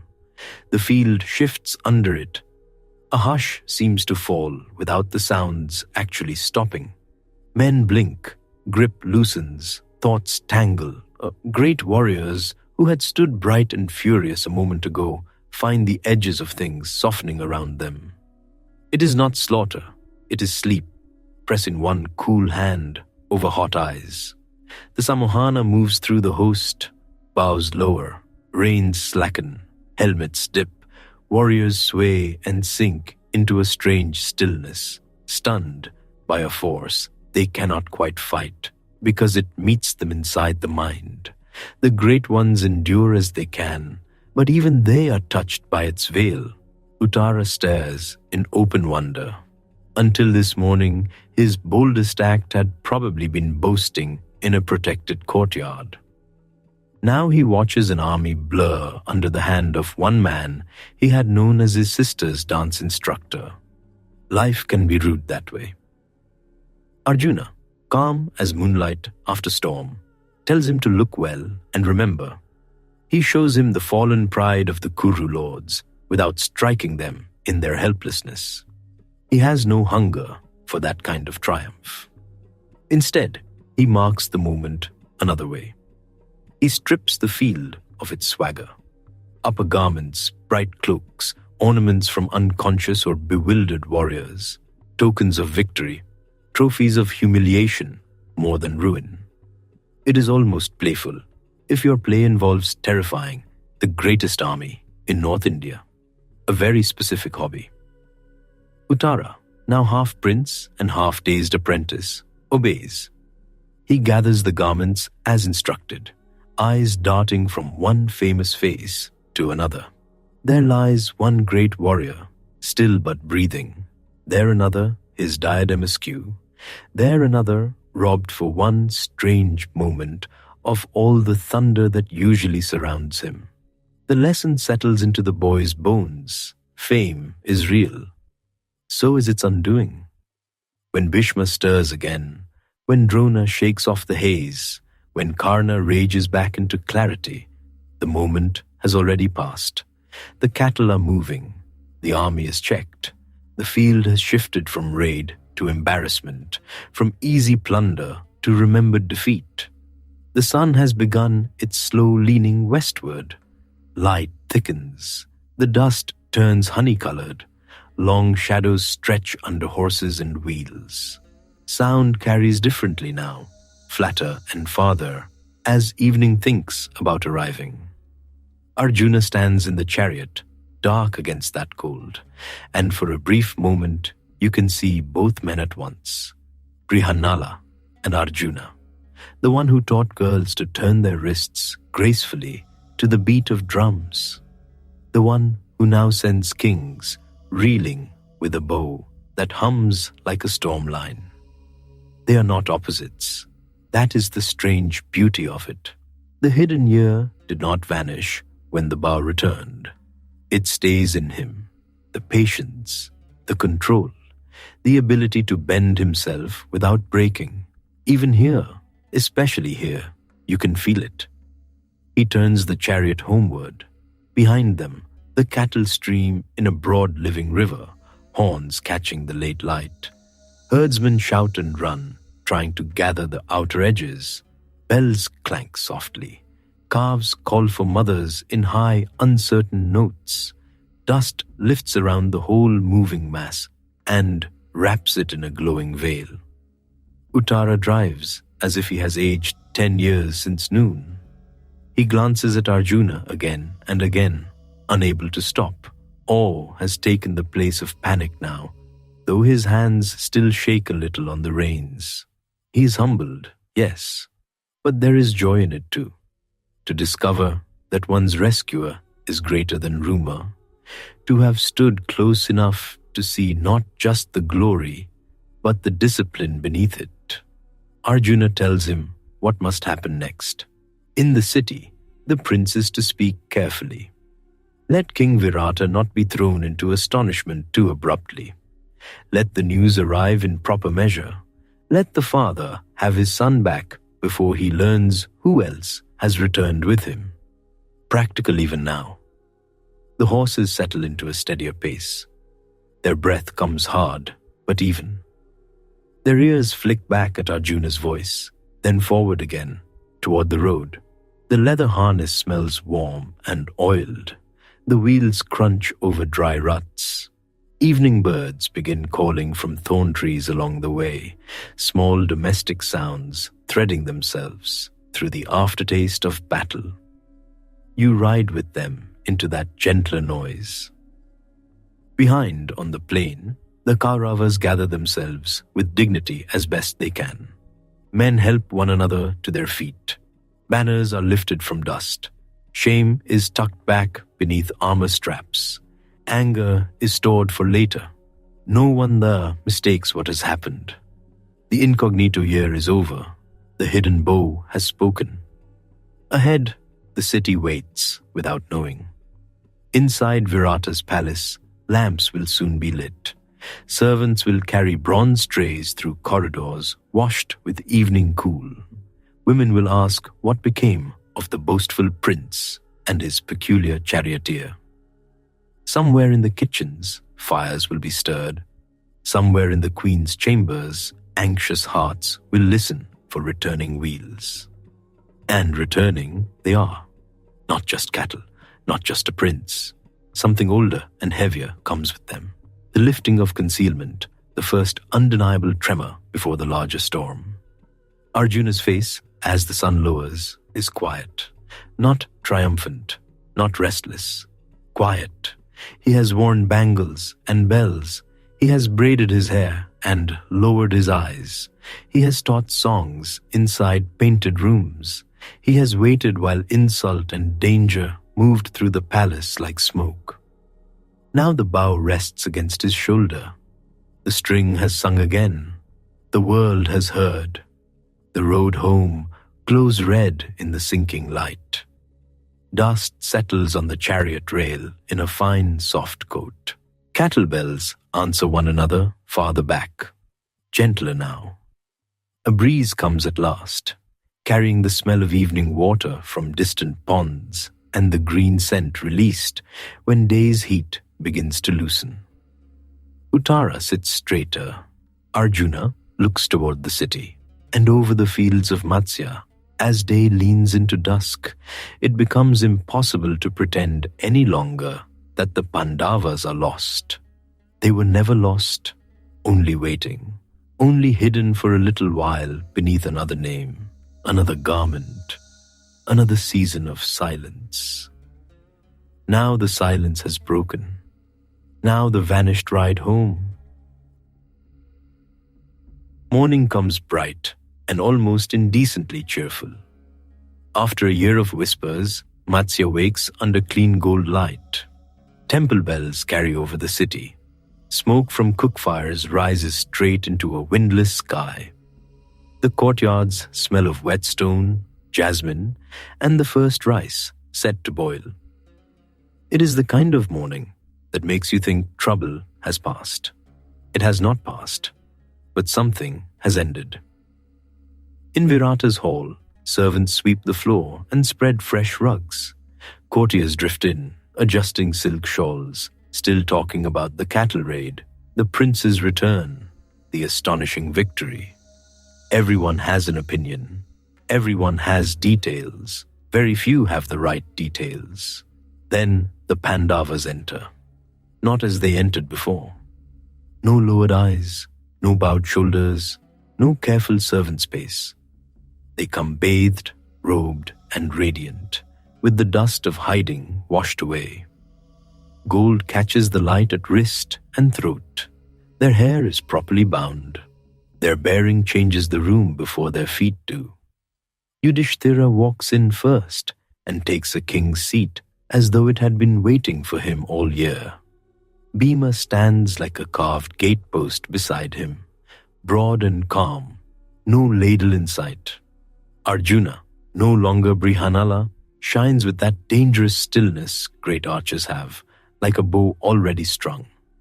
Nakula and Sahadeva stand near, graceful and composed, princes again down to the fingertips. And Draupadi. You feel the room change most sharply when you see her. No servant's braid hidden in cloth, no dim garment chosen to invite neglect. She is dressed with dignity again, dark hair arranged, jewels gleaming softly, face lifted. After all the corridors, all the insults, all the careful endurance, she stands in the open air of honor. It lands on the hall like rain after heat. Virata is not there yet. That is almost a mercy. The king enters a little later, pleased with the morning, already full of fatherly pride. He has heard that Prince Uttara drove out the Kuru host. He expects celebration. He expects applause. He does not expect to find his quiet dice companion seated where kings sit. He stops, just stops. You can almost hear the scrape of his thoughts trying to catch up. The hall smells suddenly of sandalwood and confusion. Virata stares at Yudhishthira first, then at Bhima. Then at Arjuna, his face does something complicated and wonderful. Annoyance, disbelief, memory, embarrassment, all arriving at once. This is the same man who had once invited Kanka to sit nearby and throw dice for amusement. The same man who had told Balava the cook to entertain wrestlers. The same man who had sent Brihannala into the women's chambers with drums and anklets. And now, all those ordinary palace arrangements are standing there, looking like thunderclouds in human form. Virata demands an explanation, not rudely, not exactly, more like a man who has just discovered that the stray cats in his courtyard were actually tigers all along and would like a few practical details. Yudhishthira answers gently. He does not humiliate the king. He gives each truth in order, calm as a priest pouring water from a bronze vessel. He tells Virata who he is. He names Bhima. He reveals Arjuna. Nakula and Sahadeva are named in turn. He speaks of Draupadi too, not as a servant, but as queen, wife of the 5 brothers, daughter of Drupada, flame-tested by too much sorrow and still unbroken. One by one, the disguises fall away in words as they already have in sight. Virata listens. At first he looks as though he might laugh from sheer astonishment. Then he looks as though he might faint. Then shame begins to color his face. Because memory comes quickly now. The cook who handled iron pots like toys. The horse master who knew every animal better than the men born among them. The cattle keeper whose quiet eyes missed nothing. The dance teacher who went out with a frightened prince and came back with the kingdom's honor intact. The gaming companion who always seemed too noble for the work. And Sairandhri. That one lands hardest. Virata remembers the day she was dragged into the hall, remembers her appeal, remembers how little was done. The air seems heavier for a moment. Even the silk banners overhead barely stir. He turns toward Draupadi with the look of a man wishing time had left one door unlocked so he could run back through it. But this morning is not for reopening wounds. It is for naming things rightly at last. So Virata bows his head. He offers honor where honor is due. He speaks with joy and regret braided together. He says that his house has been blessed beyond deserving. He says that if he failed them through ignorance, let the fault be forgiven. He places his kingdom, his loyalty, and all he can offer at Yudhishthira's feet. It is an immense moment, and Yudhishthira, being Yudhishthira, makes it gentler. He lifts the weight before it can crush the king. He does not press shame. He accepts the alliance, the affection, the restored courtesy. The hall breathes again. You can feel it, like a knot finally loosened in the chest. Then Uttara is brought forward. Poor Uttara. Yesterday he had ridden out boasting like a young peacock in monsoon season. Then he saw Bhishma, Drona, Karna, Kripa, Ashvathama, Duryodhana, all the great storm clouds of the Kuru line, and nearly climbed out of his own skin. Today he must stand in court and learn that his dance teacher was Arjuna. There are humiliations, and then there is discovering you handed the reins to the greatest archer on earth after trying to run away. To his credit, the prince handles it well enough. He blushes, he glows, he looks at Arjuna the way boys look at legends made suddenly real. He cannot decide whether to be proud, ashamed, relieved, or delighted. So he settles for all of them. Virata, full now of gratitude and royal enthusiasm, offers his daughter Uttara to Arjuna in marriage. It is a splendid impulse, sensible, honorable, politically perfect. Arjuna refuses with grace. He explains that he has lived in the princess's chambers as her teacher. He has guided her in music and dance. He has been to her as a guardian, almost as a father in that protected world. To marry her himself would not be fitting. But he does not let the thread drop. Instead, he offers another bond, warmer and better.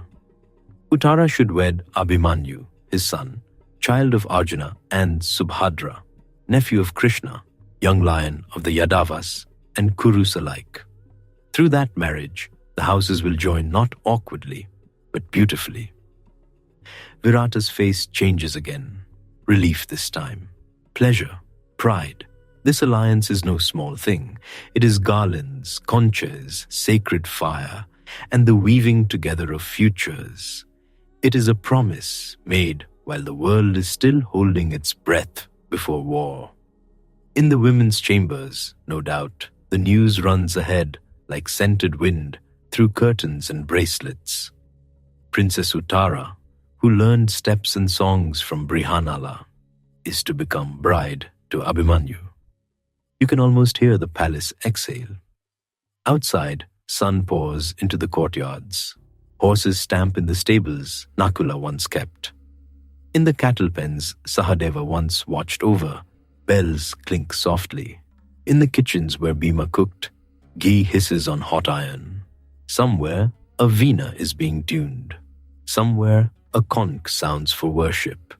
The whole kingdom seems briefly washed clean. The hidden year is over. Honor stands upright again. Draupadi is no longer forced into shadow. The brothers no longer answer to borrowed names. Virata no longer shelters greatness without knowing it. For one bright stretch of mourning, there is only reunion, apology, laughter, and the sweet awkwardness of everyone realizing they have been living inside a miracle. And yet, beneath the warmth, another current moves. You can feel it if you stand very still in that hall. Beyond the garlands and relief waits the larger reckoning. The kingdom has been named. The vows have been fulfilled. The elders of the Kuru house have seen Arjuna's bow again. Duryodhana has not softened. The road ahead leads outward from Virata's court to councils, embassies, oaths, and finally to Kurukshetra. But not yet. For now, stay here. Stay in the morning light on polished floors. Stay with the scent of sandalwood and marigold drifting through open doors. Stay with a king laughing at himself because his cook was Bhima. Stay with a prince trying not to faint from admiration. Stay with Draupadi standing honored at last. And above the city, in the clear, gentle sky of Matsya, the day opens like a blessing. And with the lesson resting softly in the heart, the palace lamps grow dim, and what remains is not the noise of the court, but the meaning that keeps glowing after the people have gone. So after all of that, after the disguises and the waiting and the humiliation and the return, what are you meant to carry from Virata's year? Something very steady, something quiet enough to sleep beside. The old keepers of this tale were showing you what Dharma looks like when it is stripped of pageantry. Something very steady, something simple, but not easy. The year in Virata is about Dharma under pressure, not Dharma on a throne, not Dharma with conch shells blowing and banners snapping, not the shining version. This quieter kind, the kind that has to survive embarrassment, hunger, fear, insult, delay, and the awful discipline of waiting. You can feel why this matters. It is one thing to be noble when everyone sees you as noble. It is another thing entirely to remain yourself when you are dressed as someone smaller, spoken to carelessly, and forced to live inside a borrowed name. That is what the Pandavas had to do. And that is why this year matters so much. Yudhishthira teaches the first part of it He enters Virata's court carrying dice, of all things. The very object that shattered his life now sit again in his hands. That is not triumph. That is endurance. He does not get to choose a clean path. He has to walk through the old wound without letting it rule him. That is dharma in one of its hardest forms, not dramatic action, steady self-command. He bears insult. He accepts a lesser seat. He speaks carefully. He waits for the right time. In Hindu thought, dharma is your duty, yes, but it is also the shape of right conduct in a difficult world. Yudhishthira shows that righteousness is not always loud. Sometimes it looks like restraint so deep it almost breaks your heart. Bhima teaches the next part.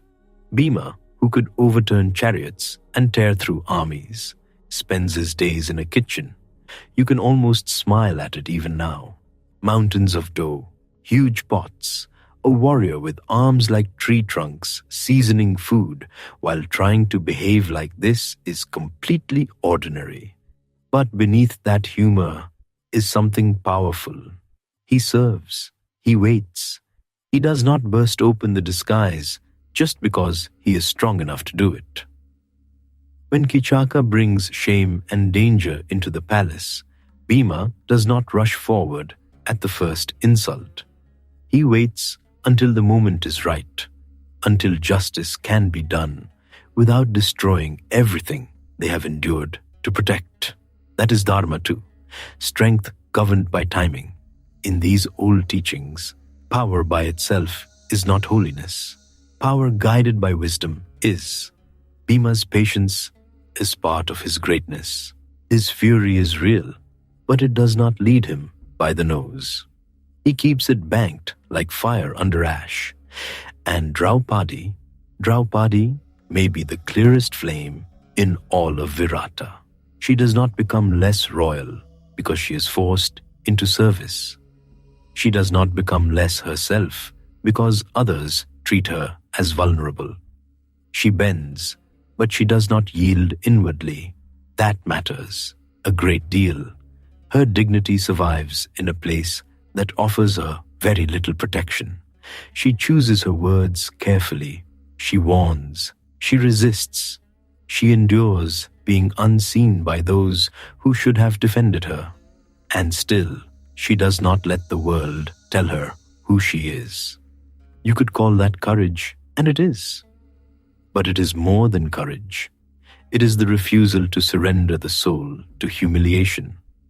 That is one of the deepest currents in this part of the Mahabharata. Outwardly, Draupadi is a waiting woman in another queen's chambers. Inwardly, she remains exactly what she has always been. Maya, the veil of appearance, can dress truth in rough cloth, but it cannot turn truth into something else. The palace sees a servant. The deeper reality is still a queen, still a force no insult can reduce. Arjuna carries that same lesson in another form. He becomes Brihannala, dance teacher, musician, guide to princesses, and he does it completely. No sulking, no half-hearted performance, no constant reaching back toward the identity he has set aside for a time. That is beautiful, actually. He accepts the role before him without losing the self beneath it. This is where Maya becomes almost tender. The world of surfaces says one thing. The deeper self remains untouched. Arjuna can wear ornaments, teach rhythm, move among women's chambers, and when the hour arrives, he can still stand beneath the Shami tree, lift Gandiva, and become once more the warrior the earth remembers. So the lesson is not that identity is fake. It is that identity is deeper than appearance. A season of hiding is not the same as being lost. Nakula and Sahadeva bring another kind of wisdom, quieter but just as necessary. One tends horses, one guards cattle. No applause, no great speeches, no shining center stage, just work done well. And that matters because dharma is not only tested in crisis, It is tested in ordinary tasks, in care, in consistency, in whether you can bring excellence to the unnoticed corner of life. They do not complain that the work is beneath them. They make the work noble by the way they do it. That is a very old truth. Nothing done in alignment with Dharma is small. Then there is karma, moving through all of this like an unseen river. Karma is not just reward and punishment handed out neatly. It is the long weaving of action and consequence. The Pandavas are living inside the consequences of the dice game, the court's silence, old envies, old vows. Virata too lives inside consequences he does not fully understand, sheltered by guests whose true names he does not know.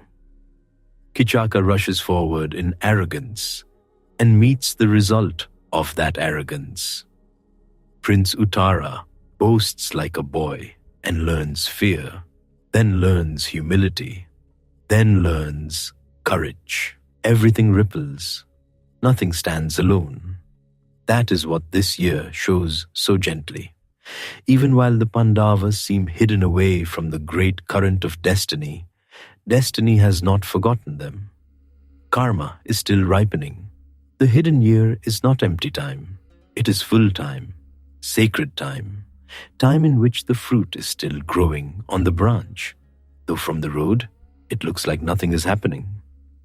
And that may be the deepest comfort in this whole part of the epic. Waiting is not wasted. Narrowness is not failure. Being forced into a smaller life for a season does not mean your true measure has been taken from you. The year in Virata narrows everything. Kingdom becomes wages. Glory becomes chores. Warriors become servants. A queen becomes a maid. But this narrowing is not the end. It is preparation, like a bow being drawn back, far back, silently. So when the release comes, it carries force. That is why the return of Arjuna at the Shami tree feels so right. Not because greatness suddenly appears, but because it was there all along, hidden, disciplined, waiting for the rightful hour. And that is the larger meaning resting beneath the whole year. True nobility survives disguise. Dharma survives discomfort. And patience, when it is guided by righteousness, is not weakness at all. It is stored fire. It is breath held before the conch sounds. It is the monsoon gathering beyond a hot horizon, while the fields below look dry and finished. You can rest in that. The old sages wanted you to understand that the soul is not measured by costume, rank, or the opinion of a frightened court.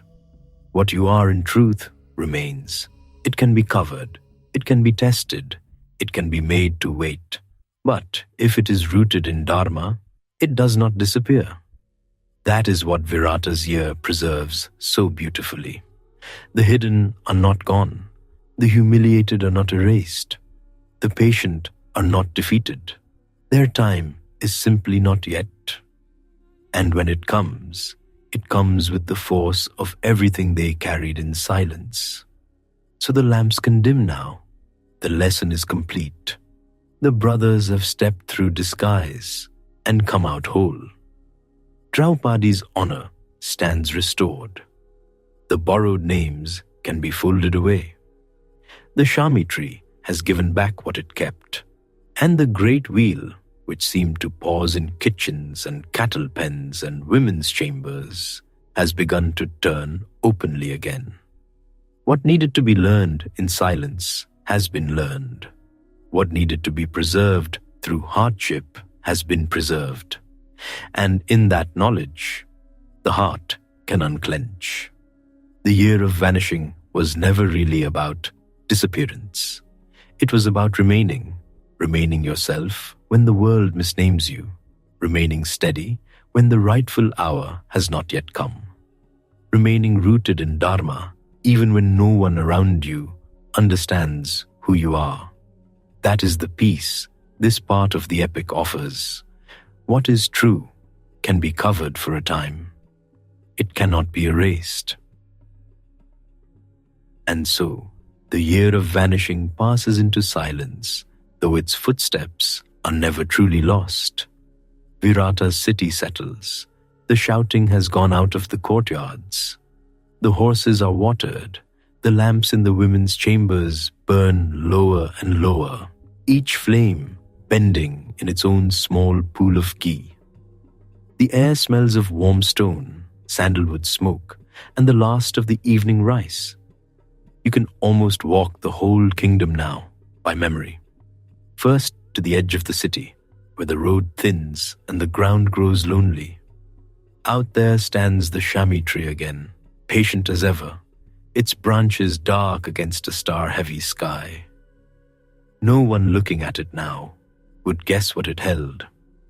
No one would know that for a year it cradled a kingdom's return in wrapped cloth and quiet steel. The bark is rough beneath the palm. The grass around it whispers in the night wind. Beyond it, the old cremation ground lies still, ash pale under moonlight, and the world feels held between breaths. That tree remembers everything. It remembers Nakula climbing with the bundle on his back. It remembers the bows unstrung, the swords hidden, the quivers tied away. It remembers 5 brothers becoming less visible on purpose, which is a hard thing for great men to do. Especially Bhima, who has never in his life looked naturally inconspicuous. And yet, he did it. In the royal kitchens, the giant became smoke-scented and flour-dusted. Before dawn, while the palace yawned awake, he stood by clay ovens and copper pots big enough to bathe a buffalo. He stirred stews, chopped herbs, kneaded dough, and tried very hard not to look like someone who could uproot a tree between courses. The kitchens must still remember him. The slap of wet dough, the hiss of clarified butter hitting iron, the smell of cumin, black pepper, roasting grain, and sweet milk thickening for dessert. You can see him there even now. Broad shoulders shining with heat, bracelets pushed up, carrying cauldrons that took 2 servants and a prayer to move. Not a king, not a warrior, just the most alarming cook in Matsya. And down the corridor, where the floors turn cool and polished and the walls carry painted vines, another memory lingers softer. The dance hall. It is quiet now, no drumbeat, no ankle bells, only moonlight lying in silver squares across the floor. But once that hall held Brihannala, Arjuna with braided hair, Arjuna with bracelets at the wrist, and music in the hands. Arjuna teaching princesses how to step, how to turn, how to hold the spine long and the chin easy, while somewhere beneath the silks and ornaments, the Gandiva slept like lightning wrapped in cloth. You can hear it if you listen in the right way. A Veena string gently tuned, girls laughing and then trying to stop laughing, the rustle of silk, the soft instruction of a teacher patient enough to hide a storm inside grace. Then, later, that same hand drawing the great bow once more. One life, 2 shapes, still the same hand. In the outer fields, the cattle sleep in low dark mounds, and Sahadeva's ear lingers there too. He walked among them in dust and sunlight, quiet as evening itself, knowing each path, each pen, each turning of the herd. He lived among horns, hooves, bells, and the sweet heavy scent of hay and dung and fresh milk foaming into pails. Farther off, in the royal stables, Nakula's memory shines in the brushed flanks of horses and in neatly hung tack. Leather polished, harness buckles aligned, mane combed smooth, horse breath warm in the cool before dawn. He served there like a prince disguised as patience, and perhaps that is exactly what he was. Then the gaming hall, always the gaming hall. There sat Yudhishthira, who had once lost everything to dice and now kept company with them again. Lamps glowed on ivory and polished wood. Men leaned close. Gold clicked softly. Silk whispered over stone.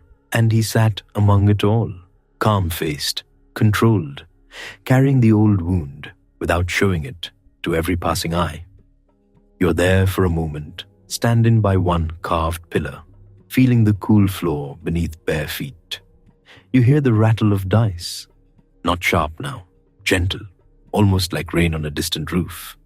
And near the queen's chambers moves the memory that does not fade easily. Draupadi, Sairandhri, hair bound up and hidden, a dark garment drawn close. Grace forced into caution, dignity walking through danger day after day, and not surrendering an inch more than fate had already taken. The women's rooms still hold a trace of jasmine oil and lamp smoke. The curtains stir with night air. Somewhere, a sleeping attendant turns on her mat.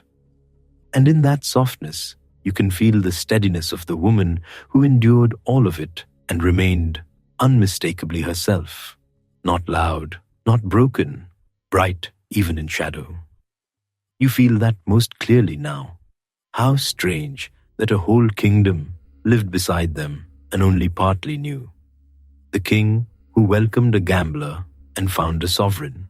The queen who hired a maid and sheltered a flame. The princess who learned dance from a master of war. The servants who took bread from Bhima's hands and never guessed what those hands had done on battlefields and in forests. The stable boys, the milkmaids, the gatekeepers, the old women trading gossip near the courtyards. For 1 year, Matsya held the greatest names in the world the way a clay lamp holds fire. Briefly, humbly, without understanding the full brightness of what it carries. And maybe that is why the memory feels so tender. Because for a little while, life was smaller. Not easier, never that, but smaller. A meal prepared, a horse cured of a fever, a princess taught to turn in rhythm, a king amused at dice, a queen attended, a herd counted at sunset, the smell of rain lifting from dust, the call of cranes over marsh water, the ordinary work that keeps the world stitched together while destiny waits outside, sharpening its arrows. You can rest there a while, in that hidden year, in the room before dawn where Bhima ties his apron, in the courtyard where Nakula checks a hoof for stones, in the cattle fields where Sahadeva walks under a white, burning sky, in the women's chambers where Brihannala straightens a student's wrist, in the long hallway where Draupadi keeps walking, in the hall where Yudhishthira sits with his face unreadable and survives one more evening. Then the names return, as names always do. Kanka becomes Yudhishthira, Ballava becomes Bhima, Brihannala becomes Arjuna. Krantika and Tantipala stand once more as Nakula and Sahadeva. Sairandhri rises, and no disguise in the world can make her less than Draupadi. The exile is ended, the vow is complete. Ahead, the great war still waits beyond the horizon, quiet for the moment, like thunder too far away to count. But not tonight. Tonight the weapons are no longer hidden, yet the Shami tree still stands. Tonight the court has gone still. Tonight the kitchen fires sink to embers. The dance hall sleeps under moonlight. The cattle fields breathe mist into the dark. The stable horses dream on their feet. And over all of Matsya, the night spreads soft and deep, blue-black as indigo cloth. You stand once more beneath that tree in memory. Above you, branches move gently.